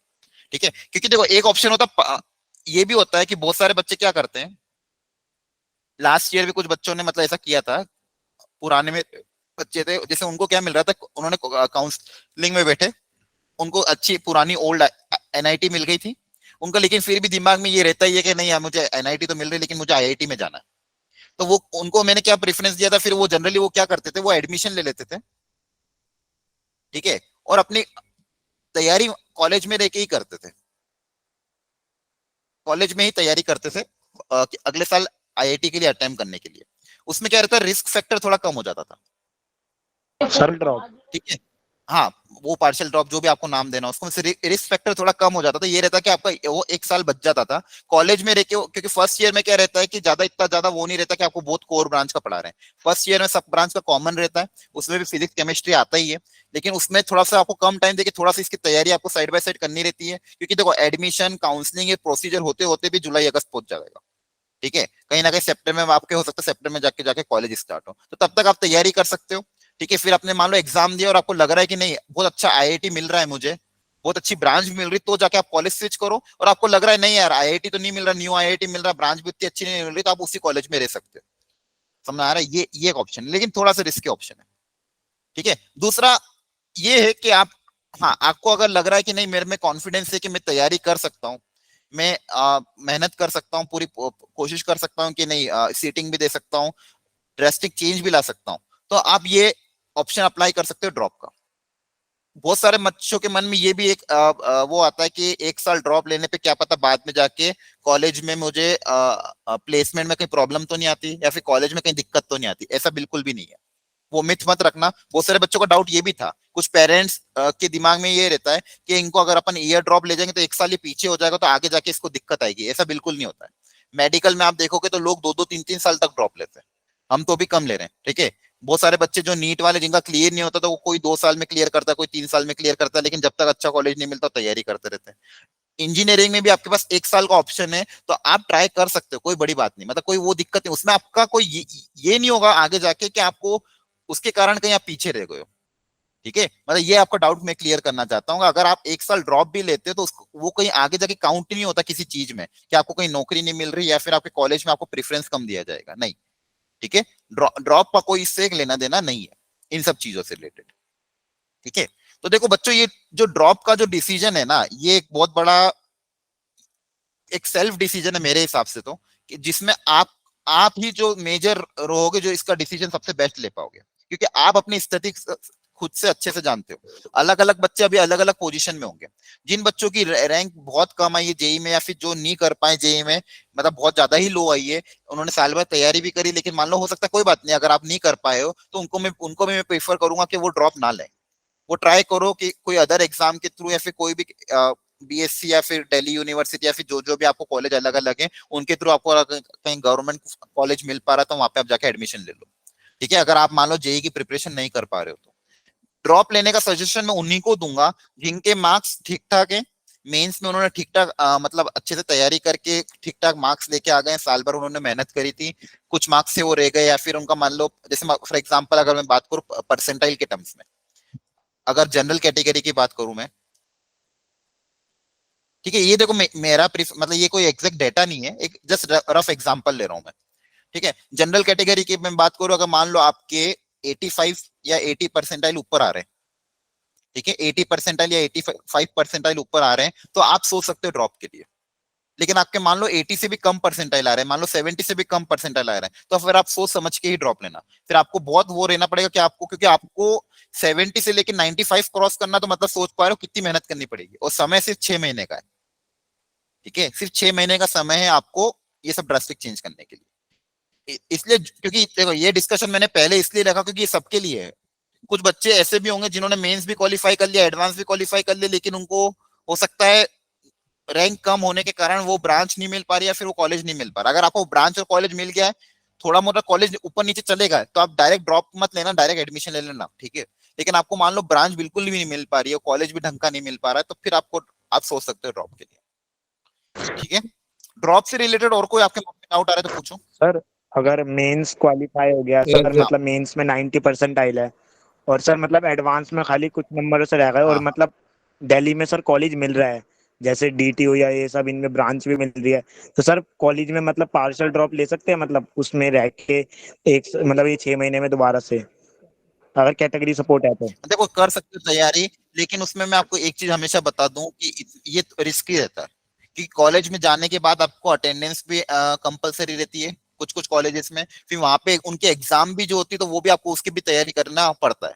पता चला आपने उधर इसकी तैयारी के चक्कर में आप उसकी एग्जाम को आपने नेग्लेक्ट कर दिया, वहां पे आपका नंबर डाउन हो गया, ठीक है। तो वो थोड़ा सा रिस्क फैक्टर होता है, उसमें आप कर सकते हैं, लेकिन वो प्रिफरेबल कम रहता है। लेकिन अगर मान लो आपका टारगेट ऐसा है कि नहीं आपको आईआईटी में जाना है, आपका देखो मेंस में अगर अच्छा स्कोर है, एडवांस में कुछ मार्क्स से ही रह गया करे, और आपका अगर टारगेट ये है कि आपको आईआईटी में जाना है, अगर आपको दिल्ली यूनिवर्सिटी नहीं चाहिए या फिर एनआईटी नहीं चाहिए, तो फिर आपको ड्रॉप ही लेना चाहिए, ठीक है। क्योंकि आप दिल्ली यूनिवर्सिटी में पढ़ के आईआईटी में पहुंचना मुश्किल हो जाएगा आपके लिए। बेटर ये होगा कि आप किसी कोचिंग में जाके फुल कंसेंट्रेशन के साथ तैयारी करें, ठीक है। फिर उसमें क्या होगा ना, तो आप अगर आपका टारगेट ये है कि नहीं आपको किसी दिल्ली में ही आपको कहीं काम करना है, एनआईटी भी चलेगा, कोई लोअर कॉलेज भी चलेगा, तो फिर अब भले आप पार्शियल ड्रॉप ले लो। लेकिन अगर आपका एम हाई है कि आपको आईआईटी में जाना, तो फिर आपको फिर पार्शियल ड्रॉप लेने से मतलब नहीं है, ठीक है। सर डीटीयू और सर ये जो एनआईटी होता है सर, इनमें किसको प्रेफरेंस देनी चाहिए, जैसे सर एनआईटी हमीरपुर। एनआईटी देखो, एनआईटी जो रहती है पुरानी एनआईटी, उनको ही प्रेफरेंस देनी चाहिए, भले वो कितनी दूर क्यों ना हो, ठीक है। जैसे एनआईटी वारंगल हो गई, एनआईटी साउथ में जो हो गई, ये सूरतकल हो गई, ये बहुत अच्छी एनआईटी, और इनका मतलब कॉलेज का एटमॉस्फेयर, इनके फैकल्टीज, इनका प्लेसमेंट, ये अपने आप में बहुत अच्छा है, ठीक है। भले दिल्ली में आप रहते हो, दिल्ली में आपके हो सकता है होम प्रेफरेंस आपको कि भाई पेरेंट्स के भाई घर के पास रह लो, लेकिन अगर आपको एनआईटी मिल रहा है, सूरतकल मिल रहा है, फिर जो भी अच्छा एनआईटी मिल रहा है, तो आपका प्रेफरेंस यही होना चाहिए कि आप एनआईटी को प्रेफरेंस दो। दूर देखो, दूर से डिस्टेंस का दिमाग वो मत लगाना, दूर चलेगा लेकिन कॉलेज अच्छा होना चाहिए, क्योंकि अल्टीमेटली 4 साल सीखना है ना आपको वहां। अगर आपको अच्छा कॉलेज मिल रहा है, तो आप थोड़ा दूर भी हो तो भी चले जाओ। सर हाँ काफी दूर दूर मिल रहे हैं, जैसे एनआईटी मणिपुर वगैरह, इतना ये तो बहुत दूर हो गया ना सर। हाँ, देखो जो लोअर एनआईटी उनकी बात नहीं कर रहा हूँ मैं, टॉप एनआईटी की बात कर रहा हूँ, जो पुराने एनआईटी है और जो पुराने आईआईटी है, ठीक है। उनका मैं बोल रहा था कि जो अगर पुराने एनआईटी और पुराने आईआईटी है, जो बहुत अच्छे हैं कॉलेज, जिनका प्लेसमेंट रिकॉर्ड भी अच्छा है, तो अगर वो दूर हो तो भी चलता है। लेकिन आपके मान लो कोई नए नए आईआईटी हैं, जैसे मान लो कुछ अभी अभी रिसेंटली स्टेब्लिश हुआ, वो ज्यादा दूर है, तो उनको आप छोड़ सकते हो। जैसे मान लो अभी फॉर एग्जांपल जम्मू में आईआईटी नया खुला है, तो उसकी वो अभी नया नया खुला, तो उसकी इतनी ज्यादा प्रेफरेंस नहीं है। लेकिन अगर आपको उसी से रिलेटेड गवर्नमेंट कॉलेज दिल्ली में मिल रहा है जो पुराना, तो फिर आप पुराना कॉलेज ले लो, ठीक है। अगर यस आपको सर। इतना दूर नहीं जाना है तो दूर दूर के प्रेफरेंस में किनके लिए रख रहा हूँ, पुराने एनआईटी और पुराने आईआईटी के लिए, और फिर थोड़े बहुत नए एनआईटी आईआईटी के लिए। सर पुराने एनआईटी में कौन कौन सा एनआईटी है, मतलब वारंगल त्रिची के अलावा? हाँ मैं आपको दिखाता हूँ, एक सेकेंड। हाँ अभी मैं स्क्रीन शेयर करके आपको बताता हूँ। सर अगर दिल्ली सर में स्टेट कोटा की वजह से सर दिल्ली में कॉलेज मिल रहा है, तो सर वो ले या फिर लोअर एनआईटी? हाँ देखो, कॉलेज कौन सा मिल रहा है वो डिपेंड करता है, मैंने यही बात अभी आपको समझाई कि कॉलेज अगर आपका अच्छा है, ठीक है, मतलब अगर आप दिल्ली की बात करोगे, दिल्ली से कंपेयर करोगे पुराने एनआईटी को, अगर पुराने एनआईटी मिल रहा है तो आप पुराना एनआईटी लो, ठीक है। एक सेकंड में आपको दिखाता हूँ। सर एक और डाउट था कि अगर हम सीयूईटी से देखते हैं, सीयूईटी में हमें टॉप कॉलेज मिल जाता है दिल्ली का, हाँ हाँ, तो उससे हम बीएससी करें या बीटेक करने के लिए ड्रॉप लें? नहीं आपने सीयूटी का एग्जाम दिया था, आपने ये भी एग्जाम दिया था जेई का? यस सर दिया था। तो जेई में क्या स्कोर आया था आपका, मतलब जेई में स्कोर, जेई के स्कोर अगर अच्छा मिल रहा है आपका जेई के थ्रू, तो आप जेई जेई पे पहले प्रेफरेंस करो ना। सीयूटी देखो, सीयूटी का प्रेफरेंस मैं किसको बोलता हूँ कि मान लो जो बच्चे जेई में अच्छा नहीं कर पाए, उनको मैं प्रेफरेंस बोलता हूँ कि भाई आप सीयूटी के थ्रू अप्लाई करो। कुछ बच्चे ऐसा भी, जैसे अभी थोड़े दिन पहले एक बच्चे ने फोन करके पूछा था कि सर मतलब उसका मतलब मैं शॉक हो गया था एक्चुअली, उसने ये गलती कर दी। उसका आईआईटी में मेंस में बहुत अच्छा नंबर आ गया था, एडवांस के लिए वो क्वालिफाई भी था, लेकिन उसने एडवांस का फॉर्म तक नहीं भरा। रीजन बिहाइंड दैट कि उसको बीएससी करना था, तो उसने सीयूटी पे फोकस किया, तो उसने ये गलती कर दी। क्योंकि आईआईटी में भी जाके आप बीएस या बीएससी कर सकते हो, बीएस और बीएससी में ज्यादा अंतर नहीं है, लेकिन अगर सीयूईटी के थ्रू अगर आप बीएससी करते हो और आईआईटी में जाके बीएससी करते हो, उसका बहुत अच्छा मैटर करता है। तो अगर वो बच्चा एडवांस के एग्जाम देता तो अच्छी रैंक पे अगर मान लो उसको बीएससी मिल भी जाता, क्योंकि बीएससी कम रैंक पे भी मिल जाता है सर आईआईटी। बीएस की रैंक तो बहुत नीचे जाती है। कौन सा बीएस में? बीएस की रैंक तो आराम से बहुत हाँ बहुत वही कह नीचे रहा हूँ, जाती है। मतलब कोर मतलब अगर मान लो आपका टारगेट वो है तो आपको वो मिल भी जाती, लेकिन उस बच्चे ने क्या एडवांस का एग्जाम ही नहीं दिया, उसको ये मतलब आइडिया ही नहीं था कि उसमें भी उसके थ्रू भी हो जाता है। तो ये सब छोटी छोटी जो डाउट्स रहती है ना, आप क्लियर कर लिया करो अपने टीचर से। तो देखो सीयूईटी का प्रीफरेंस लास्ट में रखना, अगर आपको मान लो जेई के थ्रू कुछ भी नहीं मिल पा रहा हो तो। सर जेई मेन से एनआईटी कैसे मिलेगी? जेई मेन से एनआईटी तो आप वही काउंसलिंग करना है ना, ये जो जोसा की काउंसलिंग होगी इसमें आपको अप्लाई करना है और एनआईटी के कॉलेज फिलअप करना है। सर आपको अगर ये ब्रेक देखना होगा क्लियर होना आपको चाहिए। ये देखना होगा कि आपकी रैंक कितनी आ रही मेंस में, और फिर अलग अलग एनआईटी के आपको उसकी ओपनिंग और क्लोजिंग रैंक देखनी होगी। ठीक है, जैसे मान लो आपकी कुछ रैंक आ रही है, आपने ये देखा कि हाँ लास्ट ईयर इस एनआईटी में इस ब्रांच में मुझे ये वाला यहाँ पे क्लोज हो रहा था, तो आपको फिर वो उसके थ्रू पता चलेगा। सर अगर एडवांस जैसे क्लियर नहीं है तो भी जोसा के लिए भर सकते हैं? हाँ बिल्कुल, देखो ये हाँ ये अगर आपको डाउट है इसमें भी, जो बच्चों का एडवांस क्लियर नहीं हुआ है, ये जोसा सबके लिए है। मतलब ये एक्चुअली इतना वेट इसलिए करवाया था क्योंकि अभी एडवांस का रिजल्ट आना बाकी था, इसलिए वेट किया। लेकिन ये जो जोसा की काउंसलिंग है, ये उन बच्चों के लिए भी है जिन्होंने एडवांस क्लियर नहीं किया, ये उन बच्चों के लिए भी जिन्होंने मेंस में कम स्कोर किया। हर कोई इसमें अप्लाई कर सकता है, बस आपको 12th पास होना चाहिए। ठीक है, क्लियर है? सर हाँ, तो देखो यहाँ पे जो है ना, यहाँ पे सिर्फ आईआईटी कॉलेज देखो, एडवांस सिर्फ आईआईटी के लिए जरूरी, बाकी कॉलेज के लिए एडवांस की जरूरत नहीं है। एडवांस का जो स्कोर जिन बच्चों का आया है, जिन बच्चों ने एडवांस नहीं दिया है, एडवांस का जो स्कोर आया है वो सिर्फ आईआईटी के लिए आया है, मतलब जिनको आईआईटी में एडमिशन लेना है। बाकी इसके अलावा जो जो भी कॉलेज है वहां पे सब में मेंस का स्कोर ही एप्लीकेबल है। तो अगर आपके पास मेंस का स्कोर है तो आप इस काउंसलिंग में बैठ सकते हो। और आपका मतलब उसमें भी आप देखोगे कि कोई कोई कॉलेज ऐसे भी है एकदम लोअर ब्रांच, मतलब आपकी रैंक मान लो बहुत ज्यादा ही हाई हो, मतलब बहुत मतलब कम आई हो इसमें मेंस में, लेकिन फिर भी कुछ ऐसी ब्रांचेस हैं कुछ कुछ कॉलेज में जो आपको मिल सकती है। ठीक है, तो ऐसा मत सोचना कि भाई जिनकी रैंक एकदम हाई है उसी वही अप्लाई करें, कम रैंक वाले भी इसमें बैठ के अप्लाई करना। बस सर आपको देखना कि आपके रेंज में कौन कौन से कॉलेज आ रहे हैं, कौन कौन सी ब्रांच आ रही है। ठीक है, काउंसलिंग तो करना जरूर सब लोग, इसलिए मैं कह रहा हूँ। हाँ बोलो। सर कह रहा था कि 12th में अगर 75% नहीं है, इम्प्रूवमेंट दे रहे और जेई मेंस में 1.5 लाख के आसपास रैंक है, तो जोसा में अप्लाई कर सकते हैं? कैटेगरी रैंक बता रहे हो आप कि क्या बता रहे हो आप? जनरल सर कैटेगरी नहीं, ऑल इंडिया रैंक 1.5 लाख है एंड हाँ, हाँ। 12th में 75% नहीं हो पाया। तो फिर तो मतलब नहीं बता, क्योंकि उसमें आपको फिर वैसा कॉलेज नहीं मिल पाएगा। ठीक है, अच्छा मुझे ये बताओ, ये डाउट एक बार मुझे क्लियर करना है, 12 का जो 75% का क्राइटेरिया सारी कैटेगरी के लिए है कि इसमें भी वो है? एनीवन किसको आइडिया है इसके बारे में? ओबीसी सारी और कैटेगरी के ओबीसी लिए और है, एससी एसटी लेकिन को छूट है। ओबीसी नहीं में क्या? सर कुछ रिजर्वेशंस मिली है एससी एसटी को, उन्हें उनके लिए परसेंटेज ना वो कम कर दी है, और 75 ना सबके लिए रखी है, 65 जनरल के लिए शायद से। अच्छा, मतलब अगर ओबीसी उनके लिए भी 75 ही है ना? नो सर, नहीं नहीं नहीं, ओबीसी उनके लिए अलग है, 65 उनके लिए एससी एसटी इन तीनों के लिए अलग है, और अच्छा जनरल अच्छा, के लिए 75 है। और ईडब्ल्यूएस 75। 75? ओके, ठीक है। हाँ, और कोई कुछ बोल रहा था? सर मेरा एक डाउट था, मतलब जेन्युइन डाउट है, हाँ पूछो। ये है कि सर जैसे आपने बताया कि ड्रॉप मैटर नहीं करती है, तो सर जैसे हम पढ़ लेते हैं आईटी में, और जब at the time of job interview हाँ हाँ, कोई दूसरा बंदा है हमारे साथ ही कंपटीशन में, उसे भी वही सेम जॉब लेनी है, और उसकी जो एज है वो यंग है और हमारी एज 2-3 साल कुछ ज्यादा है फर्क उससे, नहीं पड़ता, तो वो कुछ फिर फर्क नहीं मैटर पड़ता, करेगा? नहीं करता मैटर, वही कुछ फर्क समझा नहीं रहा हूँ। पड़ेगा? देखो आप में ठीक है। कितनी क्वालिटी वो मैटर करता है। आप अब बहुत सारे बच्चे ऐसे भी होते हैं जो नर्सरी एलकेजी नहीं पढ़ते हैं और उनकी वो कम ईयर में भी, मतलब होता है आपकी बैच में कुछ बच्चे ऐसे होंगे जिनकी एज कम है, तो वो कुछ मैटर नहीं करता। आप में कितनी क्वालिटी, आपने इंजीनियरिंग कितने अच्छे से सीखी है, वो मैटर करेगा। ठीक है, आप भले 1 साल का ड्रॉप लो, 2 साल का ड्रॉप लो। क्लियर है? Okay sir. सर वो जो फिर रिज्यूम बनता है इसमें हर ईयर का डिस्क्राइब करना होता है, तो हम उसमें डाल सकते हैं ना कि हमने ड्रॉप लेके पढ़ाई की थी, अपने आप को वो स्ट्रॉन्ग किया था? रेज्यूम में ये सब चीजें डलती नहीं है। रेज्यूम में आपका क्या डलता है? 11 का मार्क, 12 का मार्क, इंजीनियरिंग का मार्क्स, खत्म बात। उनमें आपको वो ये ओके कोई सर। डिस्क्रिप्शन नहीं मांगते कि आपने ड्रॉप में क्या किया क्या नहीं किया। उनको पता है कि भाई 70% जनता ड्रॉप लेती है। ठीक है, ओके सर। और सर एक लास्ट था कि आईआईटी जेईई के लिए कोई मैक्स एज होती है, मतलब जैसे आपने बताया कि कॉलेज में जाने। देखो दो एक तो दो सर ही 2 अटेम्प्ट होते हैं सर, हाँ हाँ, 2 ही अटेम्प्ट होते ये हैं। कॉन्जिक्यूटिव होने चाहिए। हाँ बस कंसेक्यूटिव नहीं, उसमें एज का कोई मैटर मतलब उस फर्क नहीं पड़ता। आपका मान लो आपने इस साल अटेम्प्ट दिया, बस अगले साल आपका लास्ट अटेम्प्ट है, उसके बाद आपकी एज कुछ भी आप अटेम्प्ट दे ही नहीं पाओगे। अच्छा, ठीक तो है, फिर सर वो कॉलेज में जाके आप बता रहे थे 1 साल पढ़ के फिर फर्स्ट ईयर में दे सकते हैं, वो फिर कैसे? वो यही है ना, मतलब या तो ड्रॉप लो या तो कॉलेज में जाके तैयारी करके दो।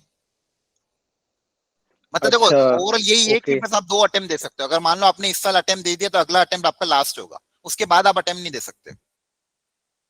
Okay okay fine sir. Sir हाँ बोलो। सर हमें पूछना था कि मतलब जो जेई एडवांस में क्वालिफाई नहीं होता है तो उन्हें दूसरा काउंसलिंग भरनी चाहिए। जो जेई एडवांस में, वापस पूछना बेटा। सर जो जेई एडवांस में क्वालिफाई नहीं हो पाए जो काउंसलिंग भरनी चाहिए। हाँ बिल्कुल, वही मैं समझा रहा हूँ। जो जेई एडवांस में क्वालिफाई नहीं हो पाए लेकिन उन्होंने मेंस का स्कोर अगर उनके पास है, उनको जरूर काउंसलिंग करनी चाहिए बेटा।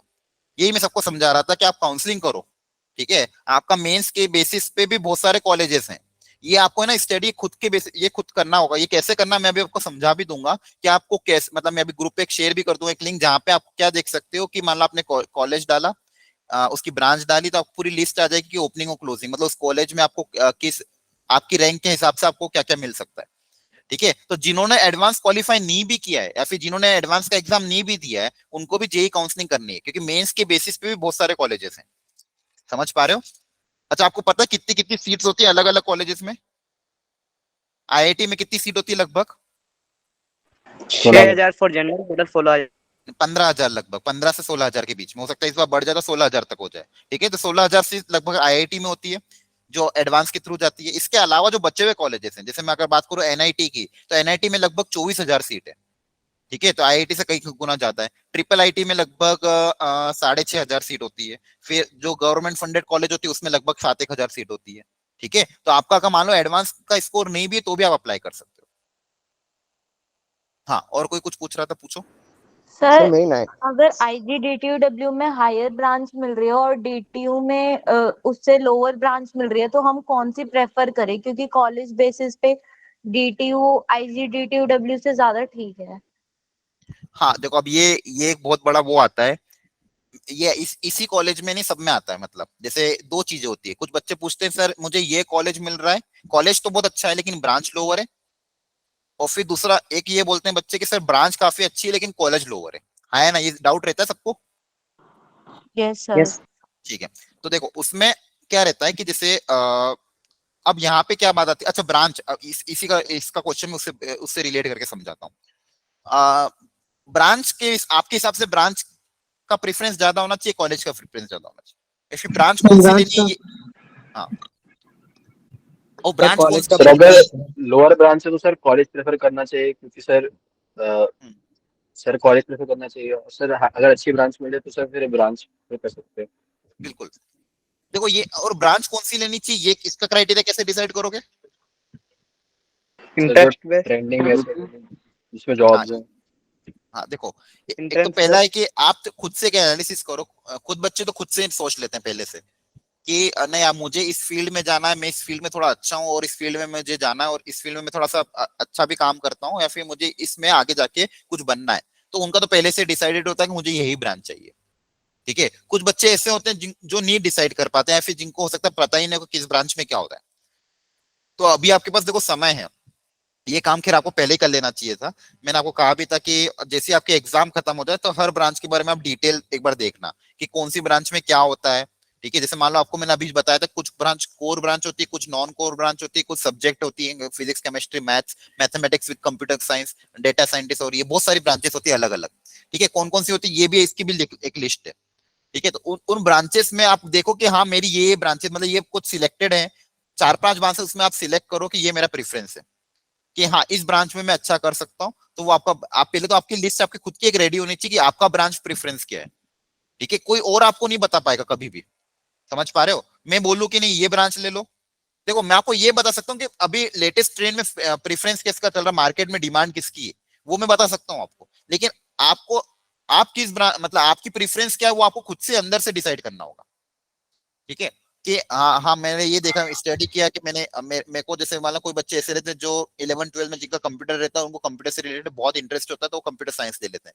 किन्हीं का इलेक्ट्रिकल से रिलेटेड इंटरेस्ट रहता है, किन्हीं की मैथमेटिक्स बहुत ज्यादा अच्छी होती है और वो चाहते हैं कि आगे जाके मैथमेटिक्स में रिसर्च करना चाहते हैं तो मैथमेटिक्स विद कंप्यूटिंग ले लेते हैं।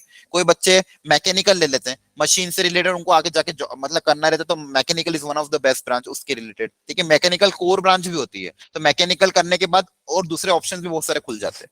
ठीक है, तो फिर इसलिए फिर लोग बोलते हैं कि भाई कोर ब्रांच में ज्यादा प्रेफरेंस करो। ठीक है, तो मैं आपको वो भी शेयर कर देता हूँ, एक सेकेंड रुको। एक मैंने बना रखा है कि आपका ब्रांच का सीक्वेंस क्या होना चाहिए। ये जो मैंने ब्रांच का सीक्वेंस बना रखा है, ये इसके हिसाब से बनाया हुआ है कि लेटेस्ट ट्रेंड के हिसाब से, मतलब क्या भी जो चल रहा है। ठीक है, जैसे यहाँ पे देखो कि computer science, artificial intelligence, data scientist, ये भी मार्केट में इनकी डिमांड ज्यादा है अभी फिलहाल के हिसाब से। पहले जब हमारे टाइम पे क्या था कि इनकी डिमांड बिल्कुल नहीं थी, उस समय हमारे टाइम पे मैकेनिकल, सिविल, इनकी बहुत ज्यादा डिमांड थी। तो ये ट्रेंड चेंज होता रहता है, लेकिन फिलहाल अभी कुछ साल और आगे आने वाले कुछ साल में ये जो चीजें हैं, artificial intelligence, data scientist, mathematics and computer statistics, इनकी डिमांड ज्यादा है। ठीक है, तो ये ब्रांच प्रेफरेंस एक रहता है अगर मान लो आप डिसाइड नहीं कर पा रहे हो तो। फिर इलेक्ट्रिकल इलेक्ट्रॉनिक्स हो गया। ठीक है, उसमें भी फिर अलग अलग तरह की ब्रांचेस रहती है। अब ये कॉलेज पे डिपेंड करता है कौन सा, इलेक्ट्रिकल में भी 4-5 ब्रांचेस होगी, इलेक्ट्रॉनिक्स में भी 4-5 ब्रांच, कंप्यूटर से रिलेटेड भी अलग अलग तरह की ब्रांचेस होगी। फिर मैकेनिकल आ गया, फिर केमिकल, सिविल, एरोस्पेस, इस तरह की चीजें रहती है। फिर फिजिक्स हो गया, प्रोडक्शन हो गया, फिर सब ब्रांचेस हो गई। समझ पा रहे हो? तो ये सब चीजें। हाँ सर और हम एक पूछ मिनट, रहे थे कि हाँ एक मिनट। फिर कॉलेज प्रेफरेंस भी जो मैं आपको बता रहा था कि ये जो कॉलेज प्रेफरेंस है, जैसे आईआईटी बॉम्बे, दिल्ली वगैरह, ये सब, इसमें फिर कुछ आईआईटी आ गई है, फिर कुछ एनआईटी जो मैं आपको बता रहा था कि एनआईटी वारंगल, ठीक है, एनआईटी सूरतकल, ये पुराने एनआईटी जो काफी अच्छी है, एमएनआईटी इलाहाबाद। ठीक है, ये कुछ नए आईआईटी से भी ज्यादा ऊपर आती है। ठीक है, ये आईआईटी की है, ये एनआईटी। अब देखो आईआईटी में भी कुछ ऐसी चीजें हैं जहाँ पे 5 ईयर कोर्सेज होता है। ठीक है, तो 5 ईयर कोर्सेज कम रैंक पे भी कभी कभी मिल जाती है, कम मतलब ज्यादा भी कम नहीं, लेकिन कुछ मिल जाती है। तो ये डॉक्यूमेंट ऑलरेडी है जहाँ पे मैंने ये चीजें बना रखी है कि भाई आप मतलब ये डॉक्यूमेंट जो भी बनाया हुआ है, तो इसमें आपको ये मिल जाएगा कि क्या प्रेफरेंस रहती है ब्रांच वाइज, क्या प्रेफरेंस रहती है कॉलेज की, मतलब प्रेफरेंस वाइज वो डॉक्यूमेंट बना हुआ है। मतलब उसमें लिस्ट इस तरह से बनी हुई है कि कॉलेज की क्या सीक्वेंस है, एनआईटी की, आईआईटी की और ब्रांच की क्या सीक्वेंस है। ठीक है, हाँ एक ओवरऑल अगर समराइज करूं मैं कि ब्रांच और कॉलेजेस में, तो जैसा कि मैंने बताया था, अगर आपको कॉलेज अच्छा मिल रहा है और ब्रांच, जैसे ब्रांच में आपके 4-5 ऑप्शन है, कुछ ब्रांच ऐसी होगी जो आपको लेनी ही नहीं है। जैसे कुछ बच्चे ऐसे बोलते हैं सर मुझे केमिकल में तो बिल्कुल भी नहीं जाना है, तो आप उसको भरना भी मत। ऐसा नहीं कि सारी ब्रांचेस भर दो, पहले खुद के लिए कुछ ब्रांच सिलेक्ट कर लो कि हाँ जैसे मान लो मैंने ये 4-5 ब्रांच सिलेक्ट कर ली, ये मुझे फिलअप करना है। ठीक है, अब इन 4-5 ब्रांच में से मान लो मुझे कॉलेज तो अच्छा मिल रहा है, ब्रांच थोड़ी लोअर मिल रही है, तो मैं कॉलेज को ज्यादा प्रेफरेंस दूंगा। पुराना आईआईटी मिल रहा है, पुराना एनआईटी मिल रहा है, अच्छा गवर्नमेंट कॉलेज मिल रहा है और ब्रांच ठीक ठाक मिल रही है, तो मैं कॉलेज को ज्यादा प्रेफरेंस दूंगा, क्योंकि कॉलेज अल्टीमेटली मैटर करता है। ठीक है, इसके अलावा मान लो आपको अगर कॉलेज लोअर, ब्रांच आपको एकदम चाहिए सीएससी, मान लो कंप्यूटर साइंस चाहिए, आर्टिफिशियल इंटेलिजेंस चाहिए, उसके लिए अगर आपको मान लो थोड़ा कॉलेज लोअर में मिल रहा है, तो आप उसको प्रेफरेंस कर देना। क्योंकि देखो अगर आप सीएस की बात करो तो सीएस के लिए कट ऑफ बहुत ज्यादा हाई जाता है, आप भी जानते हो ये बात।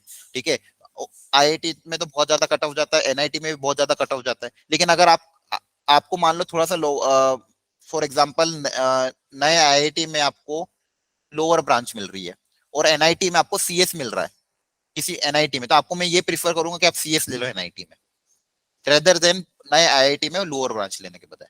तो ये समझ पा रहे हो क्राइटेरिया? इसके लिए आपको क्या करना पड़ेगा, एक प्रॉपर लिस्ट बनानी पड़ेगी। मतलब ये जो है ना रफ लिस्ट बनानी पड़ेगी कि हाँ पहला प्रेफरेंस मेरा ये रहेगा, ये वाला कॉलेज इसकी ये ब्रांच, फिर ये वाला कॉलेज इसकी ये ब्रांच, फिर ये वाला कॉलेज इसकी ये ब्रांच। एक ये तरीका होता है भरने का। एक तरीका ये होता है कि आपने मान लो पहले सीएस ब्रांच ले ली, सारे आईआईटी भर दिए, सारे एनआईटी भर दिए, फिर आपने अगली ब्रांच ले ली, या फिर आपने क्या करा, पहले सीएस ब्रांच ले ली, सारे आईआईटी भर दिए, फिर आर्टिफिशियल इंटेलिजेंस में सारे आईआईटी भर दिए, फिर एनआईटी पे भरते गए। इस तरह से आपको सीक्वेंस जमानी होगी। और एक चीज हमेशा ध्यान रखना, हम ट्राई तो करेंगे ऑफलाइन के लिए बिल्कुल कि आपको ऑफलाइन काउंसलिंग में करवाऊंगा, इसे 90% चांसेस है, लेकिन फिर भी मान लो अगर ऑफलाइन काउंसलिंग नहीं होती है और ऑनलाइन होती है, आप अपना लॉक करने से पहले मुझे अपना सीरियल एक बार पीडीएफ व्हाट्सएप जरूर करना। वहां पे ऑप्शन आता है, जैसे मान लो आपने चॉइस फिलिंग कर दी, आपने मान लो 40 कॉलेज भरे, कॉलेज आप कितने भी भर सकते हो, उसमें कोई रिस्ट्रिक्शन नहीं है। मान लो आपने 40 कॉलेज भर दिए, प्रीफरेंस में 1 से लेके 40 तक आपने कॉलेज भर दिए, वहां पे फिर राइट क्लिक करके उसको पीडीएफ फॉर्मेट में डाउनलोड कर लेना, एक बार मुझे भेज देना कि सर ये मैंने मॉक के पहले ये 40 कॉलेज भरे और इसकी ये मैंने सीक्वेंस रखी है, तो मैं उसको प्रॉपर्ली एनालिसिस कर लूंगा। मुझे उसमें अगर कुछ लगा कि नहीं ये वाला कॉलेज आप ऊपर कर दो, या फिर उसका अपन डिस्कशन करेंगे ये वाला अगर आप कॉलेज ऊपर कर दो, तो मॉक के पहले आप उसको ऊपर कर सकते हो। ठीक है, तो लॉक करने से पहले, मॉक अलॉटमेंट करने से पहले एक बार मुझे उसकी पीडीएफ जरूर भेजना है सबके लिए, जो जो भी काउंसलिंग में बैठेंगे। ठीक है, उन्होंने मान लो मॉक अलॉटमेंट सीरियल अपना सिलेक्ट कर लिया कि हाँ ये मेरा फाइनल सीक्वेंस हो गया, वो उसको फ्रीज करने से पहले, फाइनल सबमिट करने से पहले एक बार सजेशन ले लेना। ठीक है सर जैक का भी करके भेज सकते हैं? देखो जैक का मुझे एकदम ये जो दिल्ली वाला है इसका डिटेल आइडिया नहीं है, लेकिन अभी मैं एक दो दिन उसका स्टडी करके फिर आपको उस पर कमेंट कर सकता हूँ। फिलहाल मुझे सर 20 हाँ सर हम कह रहे थे जैक का 25 से पहले बता दी कि उसका फिर वो खत्म हो जाएगा। हाँ बिल्कुल बिल्कुल बिल्कुल, मैं आज और कल में ही उसका पूरा डिटेल एक बार सर्च करता हूँ। ठीक है, या फिर कोई अगर और फैकल्टी होगा जो इस बारे में ज्यादा डिटेल जानता होगा, तो उनके लिए मैं इसका सेशन में अलग से उनसे करवा दूंगा। ठीक है ओके सर। मुझे actually all over India level पे कॉलेज कैसा कॉलेज है? क्या? Delhi institute of entrepreneurial skill university, क्योंकि उसमें सर 1,48,000 तक मैकेनिकल मिल रही थी। किसमें? डेशू, दिल्ली अच्छा स्किल एंटरप्रेन्योर यूनिवर्सिटी, अच्छा अरविंद केजरीवाल वाली।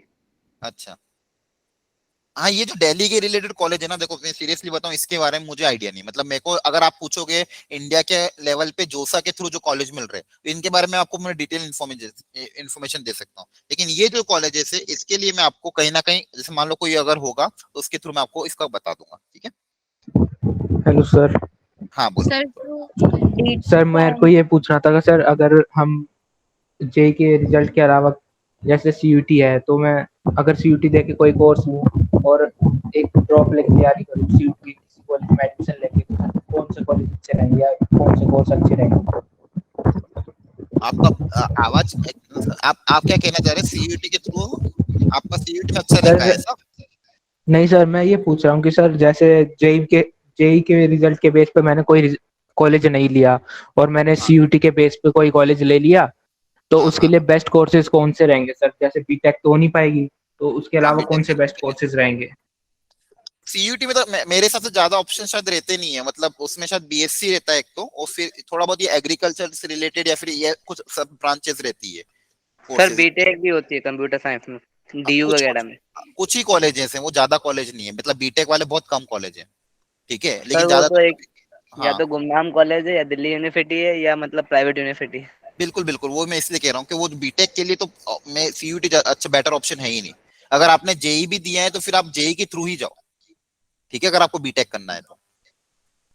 नहीं सर, मतलब कोई अदर कोर्स करना हो तो फिर सर बेटर कौन सा रहेगा? जैसे बीएससी कंप्यूटर साइंस भी होती है, फिर बीसीए भी होती है। हाँ तो देखो ये चीज आप या आपको तो पहले ये देखना होगा कि आपको मिल कौन सा रहा है। ठीक है, बेटर तो चलो बहुत सारा अच्छा है, कंप्यूटर साइंस में बोलूंगा काफी अच्छा है, लेकिन आपको पहले ये देखना होगा कि आपको आपके मार्क्स पे कौन सा कॉलेज और कौन सी ब्रांच मिल रही है। फिर अगर आपको कंफ्यूजन हो कि सर मुझे ये कॉलेज मिल रहा है, इस कॉलेज में ये ब्रांच मिल रही है, इस कॉलेज में मुझे ये ब्रांच मिल रही है, तो कौन सी बेटर है, तो फिर वहां पे हम डिफरेंशिएट कर सकते हैं। तो पहले तो आपको ये देखना होगा कि आपके जो मार्क्स आ रहे हैं उसके बेसिस पे आपको क्या मिलेगा। ठीक है, ओके सर। और सर ये कॉलेज ज्वाइन करके ड्रॉप करना और बिना ज्वाइन करे ड्रॉप करना, कौन सा बेटर रहता है सर? बिना ड्रॉप किए बेटर रहता है। मतलब बिना कॉलेज को ज्वाइन किए। कॉलेज को ज्वाइन करके ड्रॉप वाले वही बच्चे होते हैं जिनको खुद पे बहुत भरोसा रहता है कि भाई मेरे को थोड़ा ही मार्क्स, मतलब उनको अच्छा कॉलेज मिल गया हो तो ही वो कॉलेज जाना। जैसे मैंने एग्जांपल भी एनआईटी का दिया था। अगर एनआईटी में अच्छी ब्रांच मिल गई है और आपको लग रहा है कि आप पता नहीं अगले साल ये मिलेगा नहीं मिलेगा, तो आप कॉलेज में जाके मतलब तैयारी करना। अदरवाइज मान लो आपको कॉलेज भी अच्छा नहीं मिल रहा तो फिर कोई मतलब नहीं वहाँ पैसा डाल के, इससे अच्छा आप ड्रॉप लेके तैयारी करो। कॉलेज में जाके ड्रॉप लेने का ऑप्शन तभी रखना जब आपको कोई अच्छे कॉलेज में अच्छी ब्रांच मिल रही है और आपको लग रहा है कि नहीं मुझे और हायर जाना है, तो वो मतलब प्रेफरेंस रहता है। वो तो मतलब कम ही रखना, क्योंकि वहां पे आप ऐसा नहीं कि आप कॉलेज में सिर्फ एडमिशन ले लो, वहां पे फीस भी तो भरनी पड़ेगी, फिर वो फीस रिटर्न भी नहीं होगी। तो सर जो सिविल इंजीनियरिंग होती है, हाँ सर जो सिविल इंजीनियरिंग होती है उसके हम कम प्रेफरेंस में रखेंगे ना उसको, तो हाँ उसको कम में ही रखना। लेकिन अगर आपका मान लो आगे एम है कि आपको सिविल में कुछ करना है, खुद का बिजनेस डालना है, या फिर आपका मान लो फैमिली बैकग्राउंड वैसा, या आपको अच्छा लगता है सिविल इंजीनियरिंग कंस्ट्रक्शन से, तो आप उसको ऊपर भी रख सकते हो। ऐसा कुछ नहीं है। ब्रांच का मैंने वही बोला, पहला प्रेफरेंस ये रहेगा आपकी प्रायोरिटी क्या है। मार्केट को कभी मत देखना। अगर आपकी प्रायोरिटी है क्या है, मुझे मैकेनिकल में अच्छा करना, तो मैकेनिकल बहुत अच्छा है। आपका है कि आपको फिजिक्स में करना, तो फिर सीएस को भी छोड़ा, आप फिजिक्स भर दो, ठीक है। अगर आपका पूरा क्लियर है, आपका एम अगर पूरा क्लियर है कि नहीं यार मुझे तो यही करना है और मुझे इसमें आगे जाके स्पेशलाइजेशन करना है, आपका सपना अपना रोड मैप बना रखा है, तो फिर आप उसी को प्रेफरेंस दो। लेकिन अगर, हाँ देखो, एक प्रेफरेंस ये भी रहता है जॉब सा, तो अगर आप मुझे पूछो कि भाई जॉब जॉब का मार्केट किधर है, तो फिर वो इसलिए ज्यादातर बच्चे सीएस वगैरह आर्टिफिशियल इनमें प्रेफरेंस कर रहे हैं, ठीक है। लेकिन अगर मान लो आप कंप्यूटर भर तो दो, लेकिन आपको कंप्यूटर में बिल्कुल भी नहीं है, आपको बिल्कुल नॉलेज नहीं और आपको इंटरेस्ट भी नहीं है, तो फिर 4 साल निकालोगे कैसे, ठीक है। हाँ यस बोलो। सर वो पूछ रहा था मैं, हाँ पूछो। जैसे मुझे पिछले साल का डेटा निकाला है, तो सर जैक में ना, हाँ और एक जो सर मिसेस सिमिलर ब्रांचेस मिल रही है, वही कोर मिल रही है और उससे नीचे कुछ, तो सर हाँ जैक के लिए भरना भी सही रहेगा, मतलब भरने का कोई भरना चाहिए जैक? देखो, अगर आप क्या समझ अब कह रहे हो, आपको ये जोसा के थ्रू भी वही ब्रांच मिल रही है और जैक के थ्रू भी वही ब्रांच मिल रही है? Yes sir, almost same branches है सर, आईआईटीज में भी और ये तो मैं तो यही डीटीयू प्रेफर और करूंगा ये। कि आप है ना आईआईटी में जाओ और एनआईटी में प्रेफर करो, ठीक है। यस सर, वही बस हाँ हाँ बिल्कुल बिल्कुल, बता। मतलब देखो, पास के चक्कर में मत रहना, मतलब अगर आपको आईआईटी और एनआईटी में सेम ब्रांच सब कुछ मिल रहा है तो दूर चले जाओ, कोई दिक्कत नहीं है। वहां पे आपको जो स्टूडेंट का एटमॉस मतलब वो मिलेगा, पुराने कॉलेज की बात भी अलग होती है, ठीक है। ये जो एनआईटी और आईआईटी जो है, इनका अपना ही अलग क्राइटेरिया रहता है, मतलब माहौल रहता है, और एक्सपोजर भी काफी ज्यादा मिलता है, ठीक है। यस, और सर जैसे हाँ अभी अगर मैं एक साल की कट ऑफ देखूं किसी पर्टिकुलर ब्रांच की, मान लो उसकी 9500 है, हाँ हाँ तो हाँ। सर उसमें कितना वेरिएशन एक्सपेक्ट कर सकते हैं हम? रैंक बता रहे हो ना 9500? हाँ, तो रैंक में आप मान के चलो सर प्लस, कॉलेज की क्लोजिंग रैंक है मान लो। हाँ क्लोजिंग तो प्लस सर माइनस 500,000 तक आप वेरिएशन आज्यूम कर लो। सर इतना 1000 होता तक नहीं का लेकिन एक्सपेक्ट? 1000 का लेके चलना, ठीक है। Hello sir. Okay sir. हाँ हाँ, 1000 मतलब 1000-1200 तक आप लेके चल, मतलब आपको ये नहीं रखना है कि आसपास देखना। जैसे आपको, जैसे मान लो फॉर एग्जांपल आपकी रैंक है 9000, ठीक है, तो आप 7500 के आगे वाले कॉलेजेस तक भरना जरूर, हो सकता है मिल जाए, ठीक है। Yes sir. मतलब 1000-1500 का डिफरेंस बफर लेके चलना।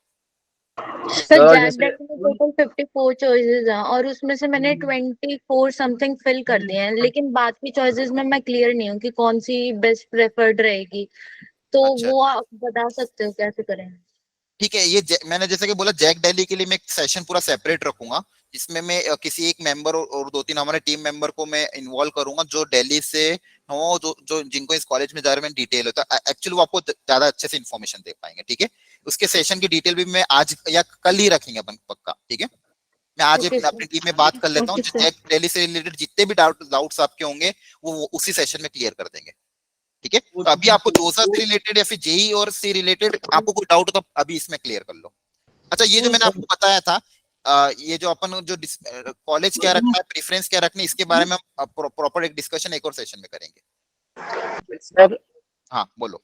सर मैंने एक बात पूछ रहा था कि 75 बिलो है तो फिर मतलब जो हम अप्लाई कर सकते हैं इम्प्रूवमेंट के भरोसे? इम्प्रूवमेंट के भरोसे मतलब समझ नहीं आया सर आपने? 75% पे मेरे भी 10-12 नंबर कम रह गए, अगर सर इम्प्रूवमेंट में मैं लगता है कि स्कोर कर लूंगा इतना, तो जो हम अप्लाई कर सकते हैं? इम्प्रूवमेंट मतलब आप वापस उस पेपर का एग्जाम दोगे क्या? Yes sir. हाँ तो फिर कर दो ना, कोई दिक्कत नहीं। अगर आप सेकंड टाइम जब एग्जाम दोगे तो आप थोड़ी मेहनत करके देना, तो हो जाएगा। कर दो अप्लाई, अप्लाई करने में कोई दिक्कत नहीं है, काउंसलिंग तो करो सब लोग, ठीक है। जिनका सर अप्लाई करते टाइम तो कोई डॉक्यूमेंट नहीं चाहिए ना? नहीं, थोड़े बहुत जो चाहिए दे देना ना, डॉक्यूमेंट की दिक्कत है। Hello sir. Okay sir. हाँ हर्षित सर। हाँ सर, हाँ एक मिनट, फैजान सर। हाँ ध्रुव ध्रुव कोई क्वेश्चन पूछ रहा है, ध्रुव बताइए। हाँ जी सर। हाँ हाँ हाँ हाँ जी ध्रुव, सर। हाँ पूछिए ध्रुव। सर मैं ध्रुव की सिस्टर बोल रही हूँ। हाँ मेरे हाँ भाई की है ना प्रिपरेटरी रैंक आई है 4225। हेलो। 4225, हाँ मैम, हाँ हाँ तो फिर सर हमें जोसा काउंसलिंग करनी चाहिए या नहीं? हाँ। प्रिपरेटरी काउंसलिंग तो कीजिए मैम, क्योंकि ये एक तरह से वेटिंग लिस्ट टाइप का ही है, तो काउंसलिंग आप प्लीज कीजिए, क्योंकि काउंसलिंग करने में कोई हानि नहीं है। फिर देखते हैं कॉलेज क्या मिलता है क्या नहीं मिलता। अगर अच्छा कॉलेज मिल गया तो अच्छी बात है, हम एडमिशन ले लेंगे, नहीं मिला तो फिर कोई डिसीजन ले लेंगे। सर उसमें आईआईटी मिल जाएगी बच्चे को या नहीं? देखिए मैम, ये मैं एग्जैक्ट आंसर नहीं दे पाऊंगा, उसमें वो डिपेंड करता है कि हम क्या क्या भर रहे हैं। हो सकता है पुरानी आईआईटी भरे तो मिल भी जाए, सॉरी नई आईआईटी। नई आईआईटी पूरा, नई आईआईटी जैसे कि ये जम्मू रोपड़ ये सब। हाँ, जम्मू रोपड़ हो गया, फिर इंदौर हो गया, हैदराबाद हो गया, बहुत सारी हैं अच्छा जी। उसमें हम ये कोर ब्रांच भर सकते हैं, कोर ब्रांच उसमें मिल सकती है। ओके सर, लेकिन ये वो पूछना। अप्लाई तो करना पड़ेगा आपको। बिना अप्लाई करे हम पहले से प्रिडिक्ट नहीं कर सकते कि मिलेगा या नहीं मिलेगा, इसलिए अप्लाई करने में कोई दिक्कत नहीं। सबको मैं बोल रहा हूँ, जिनका मेंस का स्कोर, जिन्होंने एडवांस नहीं भी दिया है, उनका मेंस का स्कोर अच्छा है, ठीक ठाक है, तो वो भी अप्लाई करो। ठीक है, बस प्रॉपरली अप्लाई करो, सीक्वेंस उसमें अच्छे से रखो, देखो क्या मिल पा रहा है। ठीक है, मॉक तक तो जाओ, फिर बाद में डिसीजन लेंगे ड्रॉप लेना के लिए। लेकिन हाँ, जिनका एक मिनट अनम्यूट करना नूर। जिनका पक्का है कि भाई स्कोर कम है और उनको लग रहा है कि भाई मुझे मेरी रैंक भी ज्यादा है, तो चांसेस कम ही है अच्छे कॉलेज मिलने के, तो वो अपनी तैयारी अभी से स्टार्ट कर दो, वो टाइम वेस्ट मत करो। ठीक है, वो साइड बाय साइड अपनी, आपको पता है पढ़ना क्या क्या है। जब बैचेस चालू होगी तो वो तब की तब वो स्टार्ट हो जाएगी। बैचेस का वेट मत करना, बैचेस हो सकता है 1 जुलाई से चालू हो। ठीक है, लेकिन अभी भी आपके पास 10 दिन है, जितने भी दिन गैप रहे उसमें आप अपनी तैयारी स्टार्ट कर दो, क्योंकि आपके पास पढ़ने के लिए बहुत कुछ है। चाहो तो फुल सिलेबस पेपर सॉल्व करो, चाहो तो चैप्टर वाइज पेपर सॉल्व करो, पीवाईक्यू सॉल्व करो। आपको बेसिक नॉलेज तो है ही से। तो जिन बच्चों का है कहीं ना कहीं बैक ऑफ द एंड कि मैं मुझे ड्रॉप लेना ही है, तो वो अपनी तैयारी बिल्कुल स्टार्ट कर दे।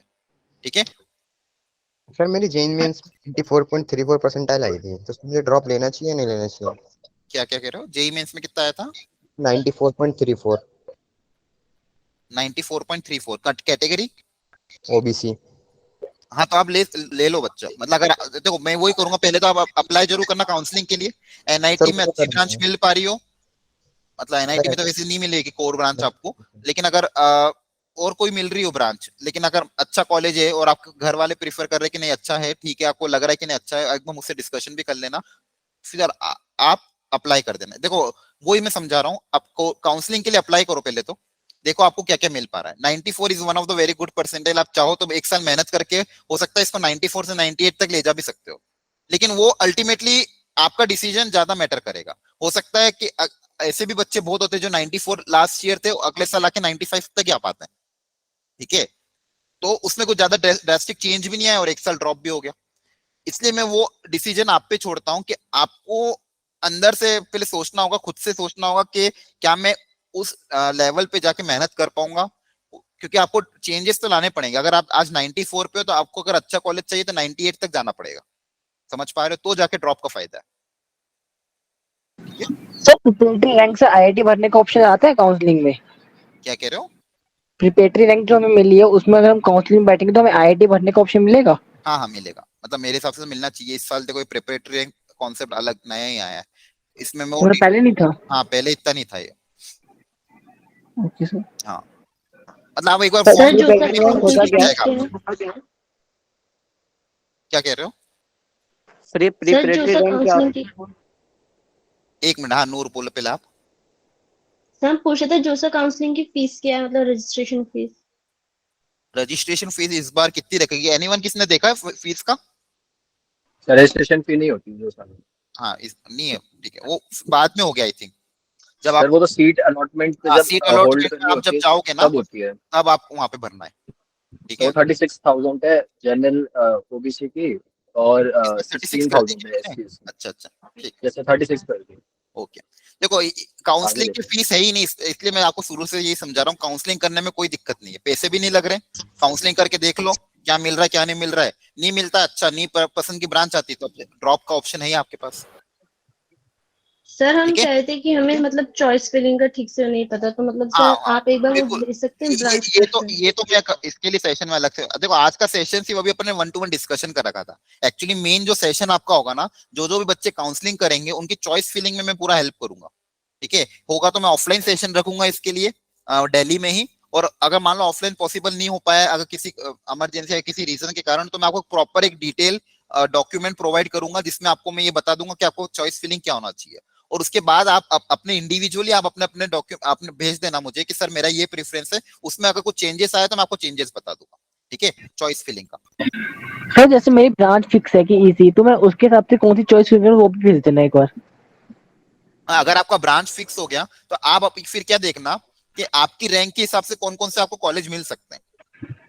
ठीक है, जैसे एनआईटी सिलचर के बाद जितने भी एनआईटी वो सब मिल रहे हैं मेरे को। मेरी एससी रैंक 2000 आई थी, तो उस हिसाब से मैं कितने एनआईटी भरूं, सारे भर दूं बिल्कुल एंड तक, या फिर कुछ ही भरूं, 4-5, वो हाँ, मैं कंफर्म वही नहीं है। जैसे आपकी जो भी रैंक है ना उसमें आप 1,500 कम करके भरना।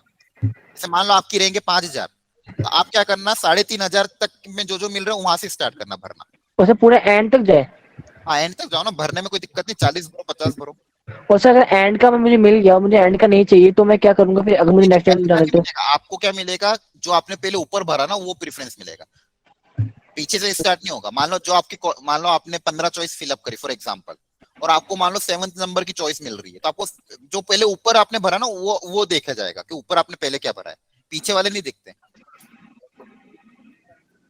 समझ पा रहे हो? Yes sir. हाँ।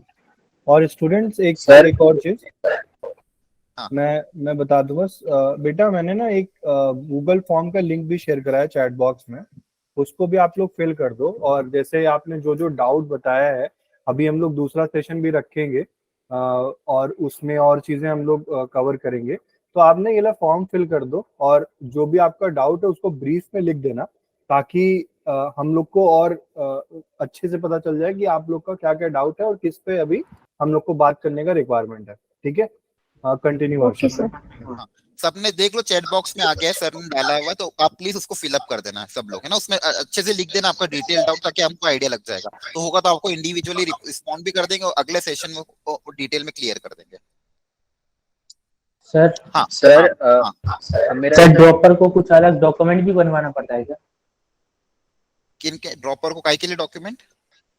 मतलब सर अगर मैं इस साल एडमिशन ना लूं और नेक्स्ट ईयर लूं, तो फिर मेरे को कुछ अलग डॉक्यूमेंट भी देना पड़ेगा ना कि कोई एक साल नहीं सर दिया? गैप सर्टिफिकेट जो होता है। ना कुछ नहीं देना पड़ता, ऐसा कुछ नहीं है। जैसा आपने पिछले साल फॉर्म भरा था वैसे ही भरना है आपको, कोई नया डॉक्यूमेंट नहीं लगता। ड्रॉपर कोई अलग अलग चीज थोड़ी है, मतलब वही बच्चे आपने भी इस साल जब एग्जाम दिया ना, तो आपके साथ जिन बच्चों ने एग्जाम दिया उसमें बहुत सारे ड्रॉपर बच्चे थे जिनका सिलेक्शन हुआ। समझ पा रहे हो? मतलब आपने एज ए 12th एग्जाम देने गए थे, तो आपके साथ बहुत सारे ड्रॉपर बच्चों ने एग्जाम दिया था। हाँ, और सर गैप वाली चीज ना, बच्चों गैप वाली चीज पहले बहुत होती थी। मतलब हम लोग जब 10 साल पहले 12th पास आउट हुआ था, तब उस टाइम पे ये सब बहुत चीज होती थी कि लोग बोलते थे, बट अभी ऐसा नहीं है। अभी आप लोग खूब फोकस करो ताकि अच्छे से अच्छी रैंक आए और आप लोग अच्छे से अच्छे कॉलेज में जाओ। हाँ, और जो भी हर्षित सर ने बताया है उसको फॉलो करो। मतलब सर ये कोई गैप सर्टिफिकेट वगैरह नहीं बनवाना पड़ेगा? ना कुछ भी नहीं बनवाना है सर। हाँ बोलो। हाँ सर, बायोटेक ब्रांच और इंजीनियरिंग फिजिक्स ब्रांच में किसको ज्यादा प्रेफरेंस देनी चाहिए? बायोटेक तो आपका बायो बैकग्राउंड है क्या? सर एक ये ब्रांच है आईआईटीज के अंदर में, बायोटेक्नोलॉजी करके। हाँ देखो, बायोटेक्नोलॉजी में एक बार आप है ना उसमें ये देखना, जैसे मान लो जो भी ब्रांच होता है, देखो हर कॉलेज में जो ब्रांच रहता है ना उसका एक अलग से पोर्टल होता है। जैसे अगर मैं फॉर एग्जांपल आईआईटी बॉम्बे में बात करूँ, तो आईआईटी बॉम्बे में मैकेनिकल की अलग वेबसाइट होगी, तो उस मैकेनिकल में आप ये जाके देख सकते हो कि फर्स्ट सेमेस्टर में क्या पढ़ाते, सेकंड मतलब first year second year third year में क्या क्या कोर्सेज होते हैं, तो उसमें एक बार आप कोर्सेज जाके देखना। बायोटेक में अगर आपको लग रहा है कि भाई बायो का बहुत ज्यादा डिटेल डीप में पूछा जा रहा है, वो मैंने वो पढ़ा नहीं है, या फिर आपको लग रहा है कि यार ये वो एकदम वो है, तो आप फिर उसको प्रेफरेंस करना जो आप ज्यादा अच्छे से कर पाओ। Okay sir. आपको लग रहा है कि मेरा फिजिक्स ज्यादा स्ट्रांग है, तो आप फिजिक्स में प्रेफरेंस कर देना। ओके सर, एक और चीज पूछनी थी कि जो जोसा में मेडिकल सर्टिफिकेट है वो अभी अप्लाई कर दे बनवाने के लिए, हाँ या बिल्कुल फिर? बिल्कुल बिल्कुल, नहीं ये काम सब लोग पहले कर देना। बहुत अच्छा आपने याद दिला दिया, मैं बोलने वाला था। मेडिकल सर्टिफिकेट का काम अभी से स्टार्ट कर देना, ठीक है? वो जो भी टाइम वाइम लगता है वो मतलब ये अभी फ्री टाइम पे कर लो, ठीक है? मतलब वहां पे आपको इस कॉलेज में मतलब किसी हॉस्पिटल में जाके आपको वो छोटे मोटे चेकअप वगैरह होंगे, वो एक सर्टिफिकेट बना देंगे, हाँ आप सब कुछ सही साट हो, वो सर्टिफिकेट आप बनवा लेना। हाँ ओके सर। सर एमबीबीएस से बड़े डॉक्टर मतलब एमडी डॉक्टर से बनवा सकते हैं ना, या फिर सिर्फ एमबीबीएस चलेगा? नहीं देखो, किसी भी गवर्नमेंट हॉस्पिटल में जाके बनवा लो ना, वो उसका एक प्रोसीजर होता है, वहां जाके आप बोलोगे ना तो वो बनवा देंगे, क्योंकि बहुत सारे बच्चे सर प्राइवेट में नहीं हो सकता? प्राइवेट में कर सकते हैं, लेकिन प्रेफरेंस रखो ना, आपके यहाँ तो बहुत सारे गवर्नमेंट हॉस्पिटल होंगे, गवर्नमेंट हॉस्पिटल में जाके करवाओ तो ज्यादा सही रहेगा, पैसा भी नहीं लगेगा और उसकी मान्यता भी ज्यादा रहेगी। सर एक बार डॉक्यूमेंट्स के बारे में बता दीजिएगा जो सर काउंसलिंग के। ठीक है बिल्कुल। और आप अपने एंड पे भी, जैसे मैं तो बताऊंगा इसे, लेकिन आप अपने एंड पे भी वेबसाइट पे जाके विजिट करके ये सारी चीजें देखा करो बच्चों, ठीक है? मैं अगले सेशन में डॉक्यूमेंट के बारे में डिटेल जानकारी में दूंगा इसे। सर जैसे मुझे ना ब्रांचेस के बारे में पूछना है कुछ, जो और ब्रांचेस मिल रही है उनका अभी स्कोप कैसा है और मतलब अपॉर्चुनिटीज क्या क्या है, तो सर वो ऑफलाइन के लिए वेट करूं या फिर अभी मतलब? हाँ आप देखो, ऑफलाइन का तो मैं आपको एक दो दिन में क्लियर कर दूंगा कि कैसा क्या है। बाकी आप ना देखो, ये सब चीजें फोन पे भी डिस्कशन कर सकते हो मेरे साथ, ठीक है, फोन पे, या फिर अभी भी अगला सेशन जब लेंगे ब्रांच का, उसमें ब्रांच का जब मैं आपको बता दूंगा कि किस किस ब्रांच का क्या क्या प्रेफरेंस रहता है, तो उसमें आपका हो सकता है डाउट क्लियर हो जाए। लेकिन फिर भी डाउट क्लियर नहीं होता तो अभी फिलहाल आप क्लियर कर लो, ठीक है। ऑफलाइन में तो सर अपन, ऑफलाइन में तो मेजर देखो, ऑफलाइन में क्या रहेगा कि आपको चॉइस फिलिंग करवाना है मुझे प्रॉपरली, ठीक है। उसमें भी हाँ मतलब ये रहेगा कि पहले आप अपने एंड पे आपको डिसाइड करना होगा कि आपकी ब्रांच प्रेफरेंस क्या क्या है, ठीक है, और मार्केट ट्रेंड के हिसाब से क्या क्या ब्रांचेस अच्छी वो भी मैं आपको बता दूंगा, ठीक है। सर जो से उस ऐसा जो काउंसलिंग होगी हमारी ऑनलाइन या फिर ऑफलाइन, सर हाँ उसमें हाँ आप आईआईटी का जो एलुमिनाई नेटवर्क है उनको इन्वॉल्व कर सकते हैं? हाँ, वो ट्राई तो हम करेंगे ही सही, वो तो आएंगे ही सही कि वो लोग भी रहेंगे, और दूसरे बहुत सारे लोग वहाँ पे, बहुत सारे लोग थैंक रहेंगे यू जो सर। आपको हेल्प करेंगे कि हाँ ये वाला प्रेफरेंस ऊपर रख सकते हो, ये वाला नीचे रख सकते हो। वहीं पे आप 1 to 1 उनके साथ डिस्कशन करके बैठ के चीजें ऊपर नीचे कर सकते हो। लेकिन एक रफ तो आपको अपने एंड पे बनाना ही पड़ेगा सब बच्चों को, ठीक है। हाँ सर वो सारा कंपाइल करके रख ही लिया है, बस आज हाँ भरूंगा हाँ वो। ठीक है ठीक है। और सर जिनकी 80 to 85 परसेंटाइल है वो जोसा काउंसलिंग में कौन सी जो वो है वो प्रेफर करें? एन हाँ वो तो जैसे, पॉसिबल होने नहीं मेरे लिए। हाँ देखो, अगर 80% है वो जनरल कैटेगरी या फिर जो भी कैटेगरी हो, उसमें अगर आप पहले तो आपको ये देखना पड़ेगा बेटा कि उस परसेंटाइल के अराउंड आपको कौन से कॉलेज में क्या क्या मिल पा रहा है। तो ये देखो कि हाँ मतलब अगर अच्छा मिल पा रहा है तो ठीक है, तो आपको उसके हिसाब से फिर आपको फिलिंग करना पड़ेगा। तो ये मैं आपको एक अगला जो सेशन होगा ना उसमें मैं आपको ये भी डिटेल शेयर करूंगा कि अलग अलग कॉलेजेस की क्या ओपनिंग और क्या क्लोजिंग रहेंगे, तो उसमें आप कंपेयर करके आप अपना देख सकते हो कि हाँ मुझे ये मिल सकता है। फिर आप मुझे अलग से इंडिविजुअली पूछ लेना कि सर मुझे ये कॉलेज मिल रहा है, मुझे क्या करना चाहिए। पहले तो मैं आपको मैं अगले सेशन में यही शेयर करूंगा कि ये आईआईटी की ये ओपनिंग रहेंगे, ये क्लोजिंग रहेंगे, ये एनआईटी की ये ओपनिंग रहेंगे, ये क्लोजिंग रहेंगे, ये ट्रिपल आईटी की ये ओपनिंग और ये क्लोजिंग है ब्रांच वाइज, ठीक है। ये डेटा खैर आपको यूट्यूब पे भी बहुत सारा मिल जाएगा, लेकिन फिर भी मैं अगले सेशन में आपको ये डिटेल शेयर करूंगा, तो फिर आप उसमें देखना कि आप कहाँ पे स्टैंड कर रहे हो, आपको क्या क्या मिल रहा है अपनी रैंक के हिसाब से, ठीक है। सर ये पीडीएफ वैसे ग्रुप पे भी शेयर कर दोगे आप? हाँ मैं ये अभी अभी की पीडीएफ में तो खैर कुछ अपने किया नहीं है, लेकिन अगली जो सेशन होगा जिसमें मैं आपको मैं ये कॉलेजेस के बारे में बताऊंगा कट ऑफ, वो वाली पीडीएफ और वाला डिटेल पूरा ग्रुप में शेयर करूंगा, हर एक डॉक्यूमेंट ग्रुप में share. Okay sir, thank you. हाँ सर हाँ बोलिए। सर एक सेकंड, फ्रीज फ्लोट और स्लाइड के बारे में थोड़ा ब्रीफ मिल सकता है? ये जैसे मैं, हमने सब कर लिया और हाँ हाँ ये मैं फाइनली बेटा, फर्स्ट राउंड में सीट अलॉट हो गई। बिल्कुल बिल्कुल, ये फ्रीज फ्लोट और इसका मैं ये जो सेशन दूंगा ना अगला, उसमें मैं बताऊंगा, क्योंकि कुछ बच्चे अभी लेफ्ट हो चुके हैं जिन्होंने डाउट पूछ लिया है, तो उन सबके लिए मुझे अगला सेशन, एक्चुअली ये सेशन मेरा इसलिए था आपके साथ, मुझे इंटरेक्शन करना था और आपके डाउट जानने थे, ठीक है। तो वो जितने भी मैंने 12 डाउट्स लिखे हैं ना, वो उन सबके बारे में मैं डिटेल डिस्कशन करूंगा। एक तो कॉलेज प्रेफरेंस, ब्रांच प्रेफरेंस, जोसा में कैसे फिलअप करना है, अलग अलग कॉलेजेस का क्या कट ऑफ था, क्या ओपनिंग क्लोजिंग रहती है, फ्रीज फ्लोट इनका मतलब क्या होता है, ये मैं अगले सेशन में समझाऊंगा, ठीक है, क्योंकि अभी कुछ बच्चे ऐसे हैं जो भी लेट कर। सर जैसे जैसे हमारा दूसरा का फर्स्ट हमने कॉलेज प्रेफरेंस भर दी, फिर सर फर्स्ट राउंड होगा दूसरा का, तो सर उस हाँ राउंड में हमें कॉलेज की लिस्ट मिलेगी जिसके लिए हम एप्लीकेबल होंगे, या फिर एक ही कॉलेज का और एक ही ब्रांच सिर्फ मिलेगा? एक ही कॉलेज, एक ही ब्रांच में, हो सकता है ना मिले। कभी कभी ऐसा भी होता है कि फर्स्ट राउंड में कोई कॉलेज अलाउड ही नहीं होता है, सेकंड राउंड में भी ना हो, थर्ड राउंड में तो हमको वेट करना पड़ता है 6 राउंड तक, ठीक है। तो आपको सिर्फ एक ही कॉलेज मिलेगा, मतलब आप मान लो आपने 40 कॉलेज डाले, तो उसमें से आपको एक एक कॉलेज मिलेगा कि आपको आपके रैंक के हिसाब से, आपकी प्रेफरेंस के हिसाब से आपको ये कॉलेज और ये ब्रांच मिल रही है, फिर उसके बाद आप उसको ऊपर नीचे कर सकते हो। और सर जैसे मान लो फिर जैसे हमें डॉक्यूमेंट्स सबमिट करवाने के लिए हाँ हाँ पेमेंट वगैरह तो करनी होगी, वो बिल्कुल। हमें नियरेस्ट आईआईटी में करनी होगी ना? हाँ वहाँ पे भी ऑप्शन आता है कि आपको बेसिकली एक जैसे मान लो फॉर एग्जांपल आपको एक आईआईटी आपको नियरेस्ट पूछेंगे कि आपके जोन में कौन सा आईआईटी आ रहा है, जैसे मान लो अगर मैं एमपी में दिल्ली हूँ, जोन में। हाँ दिल्ली जोन है तो आपका दिल्ली आईआईटी आएगा, ठीक है, और दूसरे कॉलेजेस आएंगे। तो आपको ऐसा नहीं कि सिर्फ दिल्ली आईआईटी आएगा, आपको बहुत सारे कॉलेजेस जहां जहां भी आपको हो सकता है सेंटर होते हैं अलग अलग सेंटर, उन सेंटर्स पे आपको जाके सबमिट करना होगा। एंड सर जैसे जो अब कॉस्ट है 36,000 है, हाँ तो सर हाँ सीट होल्ड करने के अब दे दी हमने 36,000, हाँ तो हाँ सर अगले राउंड में भी सीट हमें होल्ड करनी है तो वापस तो नहीं देने पड़ेंगे? नहीं नहीं, एक ही बार देना पड़ता है। अलग अलग राउंड के लिए अलग अलग नहीं है। Okay sir. हाँ सर जैसे हम कंप्यूटर साइंस ले रहे हैं तो कंप्यूटर के बारे में पूरी नॉलेज होनी चाहिए। नहीं नहीं नहीं नहीं, ऐसा नहीं है। मतलब मेरा ये कहने का मतलब था, जैसे कोई कोई बच्चे ऐसे रहते जिनको बिल्कुल भी जो इतने फ्रेंडली नहीं होते हैं इन सब चीजों से, जैसे प्रोग्रामिंग हो गया या फिर ये हो गया वो हो गया। ठीक है, ऐसा कोई जरूरी नहीं है कि आपको कंप्यूटर से नॉलेज ले, वो आपको पूरी डिटेल नॉलेज तो आपको कॉलेज में मिलेगी ही सही। ठीक है, अगर कंप्यूटर साइंस मिल रहा है तो ले लेना चाहिए, क्योंकि उसका जॉब प्रेफरेंस फिलहाल मार्केट में बहुत हाई है। ठीक है, क्योंकि उसमें आपको एक सिक्योरिटी हो जाती है कि आपको आगे जाके अच्छी जॉब मिल जाएगी, अच्छा पैकेज मिल जाएगा। इसलिए अभी ज्यादातर लोग कंप्यूटर साइंस के पीछे जा रहे हैं, उसका कट ऑफ भी काफी हाई जाता है, इसलिए ही जा रहे हैं। उसमें ऐसा नहीं होता कि उनको कंप्यूटर के बारे में बहुत अच्छा आता है, आपको नहीं भी आता, कुछ भी नहीं आता तो भी आप ले सकते हो, कोई दिक्कत नहीं है। कॉलेज में जाके बस सीखना पड़ेगा उस मेंटेलिटी के साथ। ओके हाँ, कॉलेज में आपको पूरा सीखना। हाँ बोलो। सर हम पूछते थे जैसे कि हमने कॉलेज में मतलब इलेक्ट्रिकल ले ली और फिर जो हमें आगे जाके यूपीएससी करना है, तो सर हम उसके लिए इलेक्ट्रिकल ले या फिर सीएससी ले?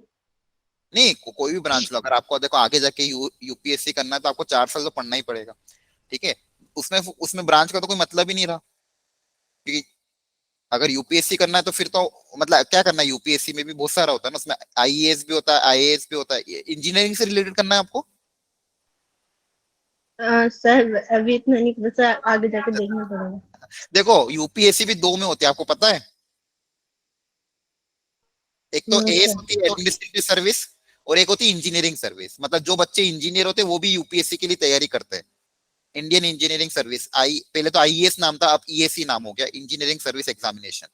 लेकिन उसमें बस ये रहता है, उसमें ना अलग अलग ब्रांच की अलग अलग सीट रहती है। सबसे ज्यादा मैकेनिकल सिविल में रहती है। ठीक है, कुछ कुछ ब्रांच तो ऐसी जिसमें सीट ही नहीं रहती है। तो अगर आपका गवर्नमेंट जॉब का ऐसा है कि नहीं, आपको आगे जाके गवर्नमेंट जॉब या यूपीएससी सर्विस सिविल सर्विस में जाना है, तो फिर आपको मैकेनिकल सिविल का प्रेफरेंस रखना चाहिए। ठीक है, क्योंकि उसमें आपके नंबर ऑफ सीट्स भी ज्यादा रहती है और आपको चांसेस भी ज्यादा है कि आप फिर मतलब अगर इस फील्ड में आपको जाना है तो। सर अगर आईएएस करना हो तो? आईएएस करना तो फिर तो कोई भी ब्रांच लो, कुछ फर्क नहीं पड़ता, क्योंकि उसमें फिर सब्जेक्ट ही डिफरेंट हो जाएगा। फिर उसमें आपको शायद हिस्ट्री, ज्योग्राफी, ये सब चीजें रहेगी। सर उसमें फिर मैकेनिकल ब्रांच का सिविल कोई और मतलब नहीं है इलेक्ट्रिकल ना, का फिर तो आप कोई उसमें भी भी मतलब सब्जेक्ट जोड़ा है उन लोगों ने। ऑप्शनल में अगर आप चाहो तो इंजीनियरिंग अप्लाई कर सकते। हाँ, वो ऑप्शनल सब्जेक्ट में रहता है उसमें, तो फिर आप कोई भी ब्रांच लो ना, फिर आप तो उस ऑप्शनल आपका अवेलेबल रहेगा ही सही। मैकेनिकल लोगे तो मैकेनिकल का ऑप्शनल अवेलेबल रहेगा, इलेक्ट्रिकल लोगे तो इलेक्ट्रिकल का ऑप्शनल अवेलेबल रहेगा। लेकिन मेजर तो आपके वो सब्जेक्ट रहेंगे ना, अदर वाले। Yes sir. हाँ, देखो अच्छा आपको एक चीज और बता दूं, अभी सब यूपीएससी की बात चली, यूपीएससी में स्टैटिस्टिक्स की भी अलग एग्जाम होती है। ठीक है, मैथमेटिक्स स्टैटिस्टिक्स के रिलेटेड भी एग्जाम होती है, काफी अच्छी होती है, बहुत कम लोगों को पता होती है। लेकिन वो भी एक बार जिसमें आपको गवर्नमेंट जॉब मिल जाती है। लेकिन हाँ, लेकिन वो उन्हीं के लिए प्रिफरेबल रहती है जिनका बैकग्राउंड मैथमेटिक्स से स्टैटिस्टिक्स हो ग्रेजुएशन में। ठीक है, अगर आपने मान लो अभी भी आप बीटेक के थ्रू मैथमेटिक्स एंड स्टैटिस्टिक्स कर, मतलब ये जोसा काउंसलिंग के थ्रू मैथमेटिक्स और स्टैटिस्टिक्स ये भी ले सकते हो और आगे जाके यूपीएससी में अप्लाई कर सकते हो। ठीक है, एक और होता है आईएसआई, मैंने स्टार्टिंग में भी बताया था, उसमें भी वहां पे जाके आप बी मैथ भी कर सकते हो और आगे जाके एमटेक या बी एम मैथ भी कर सकते हो। Indian statistical institute Kolkata, one of the मतलब बहुत अच्छा इंस्टीट्यूट है, अच्छी रैंकिंग है, बहुत अच्छा हाई प्लेसमेंट भी होता है। तो जिन बच्चों को अगर मैथमेटिक्स और स्टैटिस्टिक्स में इंटरेस्ट है, वो उन कॉलेजेस में जाके ये भी आगे जाके कर सकते, मतलब आगे जाके बहुत ऑप्शन रहते बच्चों। ऐसा नहीं है कि जिनको आईआईटी या एनआईटी नहीं मिला या फिर कोई गवर्नमेंट कॉलेज मिला तो आगे जाके दुनिया खत्म हो गई, नहीं। ठीक है, बहुत सारे बच्चे गवर्नमेंट या प्राइवेट कॉलेज में बीटेक करने के बाद 2 साल एमटेक आईआईटी से कर लेते हैं, या फिर एमटेक कहीं बहुत बहुत अच्छे इंस्टीट्यूट से करके अच्छा आगे जाके अपना करियर बना लेते हैं। तो ये एंड नहीं है, लिमिटेड है। तो हो सकता है आप अभी नहीं कर पाए, हो सकता है कि आगे नहीं कर पा रहे हो, तो ऐसा नहीं कि आपको एंड हो गई जिंदगी। कॉलेज में बीटेक करने के बाद या ग्रेजुएशन करने के बाद भी बहुत सारे ऑप्शन आ जाते हैं। मान लो आपने ग्रेजुएशन कर लिया, बीएससी में आगे जाके आपको अच्छी जगह से आप करो तो वो भी बहुत ऑप्शन आते हैं। आईआईटी में जाके आईआईटी जैम एग्जाम होती, तब आईआईटी में जाके एमएससी भी कर सकते हो। ठीक है, हाँ बोलो। पानी तुम्हें कहा था पैसे, क्या बोल रहे हो, जल्दी बोलो। सर जैसे कि अभी आपने जो हमें फॉर्म फिल मतलब कर दिया? एक मिनट एक एक करके। हाँ नूर, आकांक्षा बोलो एक एक करके। सर मैं पूछ रही थी कि बच्चों ने फॉर्म फिल कर दिया डाउट वाला? अच्छा हाँ, सबने फिलअप कर दिया है ना? नो सर अभी नहीं किया। कर दो नो पहले, सर। सब लोग कर दो प्लीज, पहले फॉर्म सब लोग फिलअप। साथ में कर दो, फॉर्म फिलअप कर दो, वो जरूरी है बेटा, फिर नेक्स्ट सेशन के लिए आप लोगों को। हाँ, वो डाउट्स आपके रह जाएंगे नहीं तो, क्योंकि मान लो सेशन मैं एंड कर दूंगा और आप गूगल फॉर्म फिलअप नहीं कर पाओगे, तो जो जो बाकी रह गए वो फिलअप कर दो। जिन्होंने फिलअप कर दिया और उनको कुछ डाउट है तो पूछ सकता है। सर हम कह रहे थे कि अभी मतलब ब्रांच के बारे में इतना नहीं पता है, तो किसी डिसेंट मतलब कॉलेज में जाके फिर आगे मतलब कॉलेज में जाके एक्सप्लोर कर सकते हैं। नहीं देखो, ब्रांच के जो भी एक्सप्लोर करना अभी कर लो। मैं वही समझा रहा था कि कॉलेज में जाने के बाद ब्रांच चेंज का ऑप्शन तो आता है, लेकिन वो रिस्की रहता है, उसमें फिर बहुत कम चांसेस होते हैं ब्रांच चेंजेस के। ठीक है, बहुत हाई परसेंटाइल चाहिए रहते हैं, बहुत सारे फैक्टर डिपेंड करते हैं। इसलिए अगर आपको जो भी एनालिसिस करना है, अभी आपके पास काफी समय है, समय की कमी नहीं है, 1 से 1.5 महीना एडमिशन होते होते, ठीक है। हाँ, लेकिन फिलहाल आपको कह रहे अभी प्रीफरेंस तो भरना है, तो अभी थोड़ा सोचना पड़ेगा। इसलिए अभी अभी आप सोच लो जो भी सोचना, लेकिन हाँ आगे ऑप्शन आता है, ऐसा नहीं है। लेकिन मेरे हिसाब से आपको अभी इसके बारे में एनालिसिस कर लेना चाहिए, बाद में फिर ऑप्शन जरूर रहेगा। हायर ब्रांच लोअर ब्रांच में जाना तो कोई दिक्कत नहीं है। और कोई हो तो पूछ लो जल्दी से। और हाँ, आपके जो जो भी डाउट्स है ना बच्चों, जितने भी आपने अपने अभी लिखे हैं और आप जो भी चैट बॉक्स में लिख रहे हो, तो इसका सेशन अपन रखेंगे। हो सकता है कि कल मॉर्निंग में रख लें, ठीक है, मोस्ट प्रोबेबली कल मॉर्निंग में ही रखेंगे। और जो आपने वो सर मॉर्निंग में जो दिल्ली वाला जो रखा था आपने, जो दिल्ली वाला था, उसका भी सेशन में कल ही रखवाऊंगा। ठीक है, उसके लिए मैं अलग एक टीम होगी जो आपको उसके बारे में डिटेल डिस्कशन कर देगी। ठीक है, हाँ बोलो, और कोई कुछ पूछ रहा था? मॉर्निंग में 10 बजे बाद ही होगा, जो भी होगा, या फिर 11 बजे बाद। ओके ठीक है, ठीक है, बाकी लोग जल्दी से प्लीज फॉर्म फिलअप कर दो, और उसमें जो जो भी आपके डाउट्स अगर रह गए हो तो उसमें लिख देना, ताकि मैं कल वाले सेशन में आपके सारे डाउट्स क्लियर कर दूंगा। ठीक है, तो कल वाले सेशन में मैं आपको एक ब्रीफ दे देता हूँ। कल वाले सेशन में हम एक्चुअली एक तो ये करेंगे कि जो जो भी कॉलेजेस है उनकी क्या क्या ओपनिंग, क्या क्या क्लोजिंग रैंक रहती है, ताकि आपको एक आइडिया लग जाएगा कि हाँ आपको इस रैंक पे क्या क्या मिल सकता है, क्या ब्रांच प्रेफरेंस रहनी चाहिए, क्या कॉलेज प्रेफरेंस रहनी चाहिए, और कैसे जोसा में अप्लाई करना है, कैसे आप उसको फॉर्म फिलअप करना है, या फिर कैसे जोसा काउंसलिंग होती है, क्या प्रोसीजर होता है, क्या डॉक्यूमेंट रिक्वायरमेंट होता है। तो जो जो भी आपने डाउट्स पूछे वो सारे क्लियर हो जाएंगे कल वाले सेशन में। सबने फॉर्म फिलअप कर दिया एवरीवन? कोई बाकी रह गया है क्या?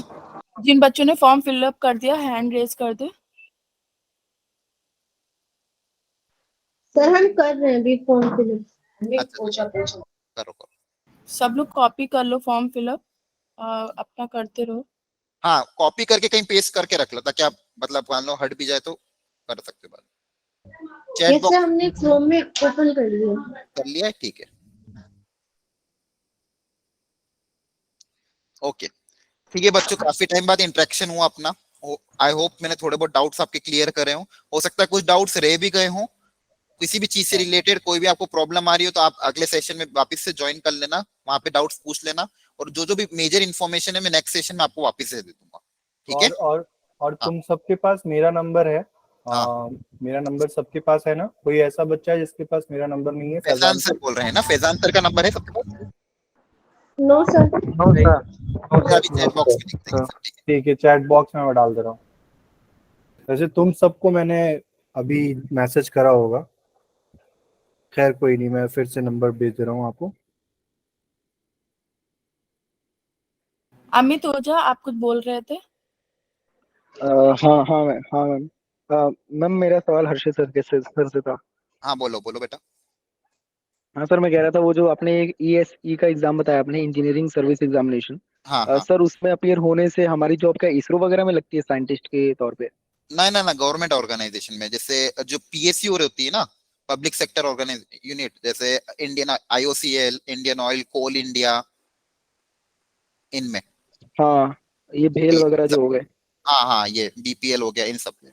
इसरो के लिए तो अलग ओके। एग्जाम होता है, वो खुद अपना एग्जाम खुद लेता है।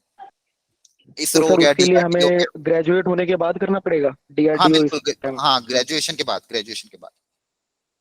Sir okay sir. FFB interview के लिए अगर मतलब इतनी रैंक है कि कॉल आ जाएगी, मतलब 80 परसेंटाइल से ऊपर वो कॉल कर देते हैं, तो FFB क्लियर होने के चांसेस कितने होते हैं? क्या कह रहे हो, वापस समझाना। मेरी रैंक इतनी है कि सर FFB इंटरव्यू के लिए वो कॉल कर देंगे, क्योंकि वो 80% से ऊपर कॉल कर देते हैं, 80 परसेंटाइल से ऊपर। तो सर FFB इंटरव्यू में सिलेक्शन के चांसेस कितने होते हैं? एसएसबी कौन सा वाला बोल रहे हो आप? मैम सर वो जो होता है ना आर्मी का टीएफ, टेक्निकल एंट्री स्कीम, और नेवी टेक। हाँ हाँ हाँ हाँ हाँ हाँ हाँ हाँ, उसमें आपने अप्लाई किया था पहले, मतलब फॉर्म वगैरह फिलअप किया था? सर अभी 30 तारीख तक टाइम है।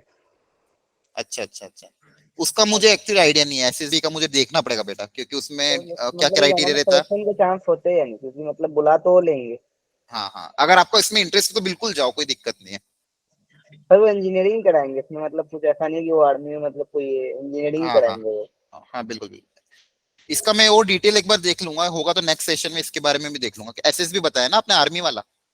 हाँ, नेवी टेक और आर्मी टेक्निकल एंट्री स्कीम, ये दो। ठीक है, ओके ओके। और हाँ सर, एक इम्पोर्टेंट चीज ये पूछनी थी मुझे कि काउंसलिंग के समय अगर हमने ओलंपियाड और कंपटीशन जो है स्टेट या डिस्ट्रिक्ट लेवल पे निकाला है, तो उससे कुछ हमें फायदा मिलता है क्या काउंसलिंग के समय? नहीं नहीं, यहाँ पे उस स्कोर का कोई अभी फिलहाल क्राइटेरिया नहीं है। ओके ठीक है, सर। हाँ, जोसा में आपको सिर्फ जेई मेंस का स्कोर अप्लीकेबल है। एनीवन एल्स, और किसी का कोई डाउट है? तृप्ति? No sir.